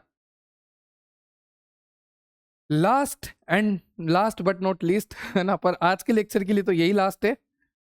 हेमिकोडेटा, क्या नाम है, हेमिकोडेटा। देखो कहानी सुनो, हुआ क्या था कि साइंटिस्ट को लगा कि यार ये जो हेमिकोडेटा है इसमें नोटोकोड है, क्या लगा इनको कि इसमें नोटोकोड है, तो इन्होंने इसको कोडेटा में रख दिया। ध्यान से सुनना, ध्यान से सुनना। जो हेमिकोडेटा थे, जो हेमिकोडेटा थे, उन हेमिकोडेटा को पहले कोडेट्स में रख दिया था। कहां पे रख दिया था, कोडेट्स में रख दिया था। कोडेट्स में एक सब फाइलम बना के रख दिया था। कोडेट्स में उन्हीं को रखते हैं जिनके पास क्या होता है, नोटोकोड होता है। तो साइंटिस्ट को लगा यार कि हेमिकोडेटा के पास तो ऐसी स्ट्रक्चर है, नोटोकोड जैसी स्ट्रक्चर है, तो नोटोकोड ही होगी। बाद में साइंटिस्ट को पता लगा कि यार ये तो वेस्टिजियल है, ये तो किसी काम की नहीं है, ये नोटोकोड है ही नहीं। तो साइंटिस्ट ने कोडेटा में जो सब फाइलम बनाया था ना उसको निकाला और फिर इसको अलग से रख दिया, जिसका नाम दे दिया हेमिकोडेटा। क्लियर हुआ। पहले साइंटिस्ट को लगा कि यहां पर तो नोटोकोड है, नोटोकोड जैसी स्ट्रक्चर है, चलो इसको कोडेट्स का सब फाइलम बना देते हैं। पर बाद में साइंटिस्ट को पता लगा कि यार भाई ये जो नोटोकोड जैसी स्ट्रक्चर है ये तो फॉल्स स्ट्रक्चर है, ये तो वेस्टिजियल ऑर्गन है, निकालो इसको कोडेटा में से, सब फाइलम से हटाओ इसको, इसको अलग डाल दो, इसको अलग डाल दो, इसको बना दो सेमिकोडेटा, हेमिकोडेटा। ठीक है, देखो लिखा भी है, पढ़ो एक बार, पढ़ो मेरी तरफ, क्या देख रहे हो। Hemichordata was earlier considered as a subphylum under phylum Chordata, बेचारे scientist, but now it is placed as a separate phylum under non-chordates। इनको भी निकाल दिया गया, निकलो यहां से, नॉन कोडेट्स में जाओ। नोटोकोड है नहीं, आ गए मुंह उठा के, नोटोकोड जैसी स्ट्रक्चर है, झूठी स्ट्रक्चर है। ठीक है, तो यहां पे लिखा भी है hemichordata have a rudimentary structure. Rudimentary मतलब कि एक वेस्टिजियल, बेकार, किसी काम की नहीं, अंडर डेवलप्ड, जो ना तो पूरी तरह से डेवलप है, जिसका कोई फंक्शन नहीं है। तो हेमिकोडेटा के पास एक ऐसी स्ट्रक्चर होती है जिसका नाम है रूडिमेंट्री स्ट्रक्चर, जो कि अंडर डेवलप्ड स्ट्रक्चर है, वेस्टिजियल स्ट्रक्चर है, और वो प्रेजेंट होती है कोलर रीजन में। कहां पर प्रेजेंट होती है, कोलर रीजन में प्रेजेंट होती है। और वो स्ट्रक्चर, ये जो रूडिमेंट्री स्ट्रक्चर है ना, यही स्ट्रक्चर साइंटिस्ट को लगा था कि ये नोटोकोड की तरह है, पर ये नोटोकोड नहीं है, सिर्फ ये नोटोकोड की तरह दिखती है, ये ट्रू नोटोकोड नहीं होती। ठीक है सर, आपकी कहानी हमें क्लियर हो गई कि ये जो बेचारा हेमिकोडेटा था, पहले इसको बड़ी इज्जत से, शानो शौकत से कोडेटा के सब फाइलम में रख दिया था, सब फाइलम बना के रख दिया था, क्योंकि साइंटिस्ट को लगा था कि इसमें नोटोकोड है। बाद में जब साइंटिस्ट को पता लगा कि इसमें नोटोकोड है ही नहीं, तो उसको निकाल दिया और नॉन कोडेट्स में डाल दिया। अब साइंटिस्ट को बेवकूफ किस स्ट्रक्चर ने बनाया था, वो स्ट्रक्चर थी रूडिमेंट्री स्ट्रक्चर, और वो स्ट्रक्चर का नाम था स्टोमोकोड। साइंटिस्ट ने स्टोमोकोड को देखा, साइंटिस्ट को लगा ये नोटोकोड है, ये गलती हो गई। तो ये स्टोमोकोड है, ये नोटोकोड की तरह दिखती है, पर ये वेस्टिजियल ऑर्गन है, ये अंडर डेवलप्ड ऑर्गन है, ये बेकार ऑर्गन है, ये किसी काम का नहीं है, not a true notochord. Clear, clear. The phylum consist of a small group of worm like marine animal. यहां पर क्या मिलेंगे आपको, वॉर्म लाइक मैरीन एनिमल्स देखने को मिलेंगे। जो हेमिकोडेटा है वहां पर आपको वॉर्म लाइक मैरीन एनिमल देखने को मिलेंगे, जहां पर ऑर्गन सिस्टम और लेवल ऑफ ऑर्गेनाइजेशन होगा। सिमेट्री मैंने आपको पहले याद करा दी, जर्म लेयर्स पता है, बॉडी कैविटी पता है। ठीक है, अब देखो जो नहीं पता वो देखो। इसकी बॉडी होती है सिलेंड्रिकल, और ये बना होता है 3 पार्ट से, आपको दिख रहा है यहाँ पर। सबसे पहला है प्रोबोसिस, दूसरा है आपका कोलर रीजन, तीसरा है आपका ट्रंक। और हमने क्या बोला था, कोलर रीजन में मिलता है स्टोमोकोड, तो यहाँ पे कहीं स्टोमोकोड मिलता है, स्टोमोकोड। और ये स्टोमोकोड वेस्टिजियल ऑर्गन है, ये सिर्फ नोटोकोड की तरह दिखता है, ये ट्रू नोटोकोड नहीं होता। और ये कहाँ पर मिलता है, कोलर रीजन में मिलता है। क्लियर। और फिर मैंने बोला हेमिकोडेटा की स्ट्रक्चर जो है 3 पार्ट से मिलकर बनी है, प्रोबोसिस, कोलर, ट्रंक। और ये जो ट्रंक होता है ये लॉन्ग होता है, ये देखो, ये ट्रंक होता है, ये लॉन्ग होता है। क्लियर।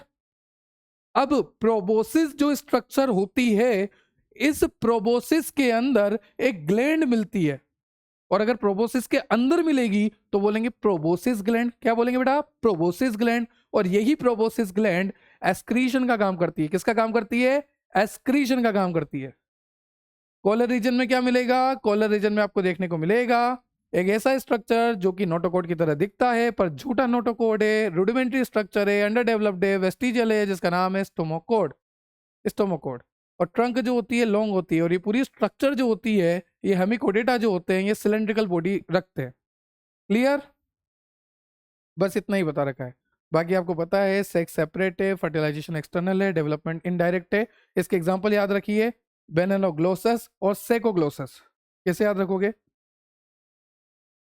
बैलेंस से मारेगी मम्मी जब आप ग्लूकोज बनाने के बोलोगे उन्हें। कोई भी काम मम्मी को मत बताना, खुद करना।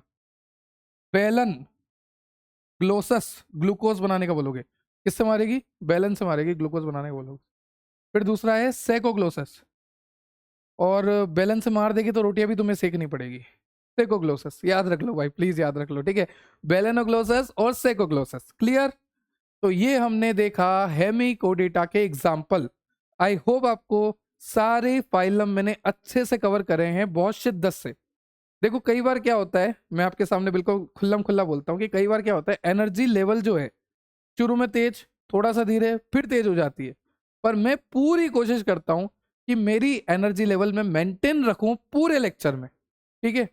अब आप जाइए, जाकर पूरी एनसीईआरटी पढ़ दीजिए। कहां से कहां तक की?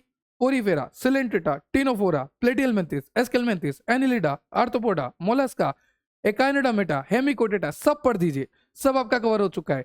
कहां पर कौन सा ऑर्गेनाइजेशन है, कहां पर cellular level, tissue level, organ system level, कहां पर डाइजेशन कंप्लीट है, कहां पर इनकम्प्लीट है, कहां पर फर्टिलाइजेशन किस तरह का है, कहां पर डेवलपमेंट किस तरह का है, किसकी कैविटी किस तरह की है, कौन सिलोमेट है, कौन सिडोसिलोमेट है, कौन ए सिलोमेट है, किसमें रेडियल सिमेट्री है, किसमें बायोलेटरल सिमेट्री है, किसमें सिमेट्री ही नहीं है, एसिमेट्रिकल है, कौन सेक्स सेपरेट वाला है, ऐसा कौन सा फाइलम है जिसके अंदर दोनों तरह के मिलते हैं, सेपरेटेड सेक्स भी मिलते हैं, ए सेपरेटेड सेक्स भी मिलते हैं। सब कुछ मैंने आपको बता दिया। कहां पर डाइजेशन पहली बार कंप्लीट हुआ, कहां पर सर्कुलेटरी सिस्टम पहली बार कंप्लीट हुआ, कहां पर गैमेट्स वाटर से जाते हैं, वाटर केनाल सिस्टम का क्या काम है, उसका डायग्राम क्या है, मोलस्का क्या होते हैं, एकाइनोडर्मिटा, कार्टेलाइक स्ट्रक्चर, सब कुछ मैंने आपको पढ़ा दिया। मैंने आपको ये भी बता दिया कि आर्थ्रोपोडा फर्स्ट लार्जेस्ट फाइलम जहां पर इंसेक्ट मिलते हैं, और Mollusca is the second largest phylum. Clear? तो जाइए, जाके एनसीईआरटी पढ़िए। इसका जो अगला लेक्चर आएगा कोडेट्स का, वो लास्ट लेक्चर होगा एनिमल किंगडम का, और फिर आपका एनिमल किंगडम भी कंप्लीट हो जाएगा। बने रहिए, जुड़े रहिए, देखते रहिए। NEET JEE orbit, depth of biology से ही है ना? जाके सर्च कर सकते हैं हमारा दूसरा चैनल डेप्थ ऑफ बायोलॉजी। और एक और इम्पोर्टेंट बात कि एप्लीकेशन डाउनलोड कर लीजिएगा, प्ले स्टोर पे जाइएगा, प्ले स्टोर पे आपको एप्लीकेशन मिलेगी डेप्थ ऑफ बायोलॉजी नाम से। जब आप एप्लीकेशन डाउनलोड करेंगे तो वहाँ पर आपको नीट जेई का कोर्स मिलेगा, उसमें एनरोल हो जाइएगा। नीट का अलग कोर्स है, जेई का अलग कोर्स है, तो नीट के कोर्स में एनरोल हो जाइएगा, क्योंकि नीट के कोर्स में आपको ये सारी पीडीएफ मिल जाएगी, ये लेक्चर मिल जाएंगे बिना ऐड के, साथ ही साथ आपको प्रैक्टिस क्वेश्चन और आपको previous question paper, set support, doubt support, सब कुछ मिलेगा एप्लीकेशन में। तो जाइए, जाकर कोर्स में एनरोल लीजिए, आप ही के लिए बनाया है। बने रहिए, जुड़े रहिए, देखते रहिए। मिलते हैं नेक्स्ट लेक्चर में और इस एनिमल किंगडम को कंप्लीट करते हैं। Have a nice day, have a good day. जय श्री राम। Thank you.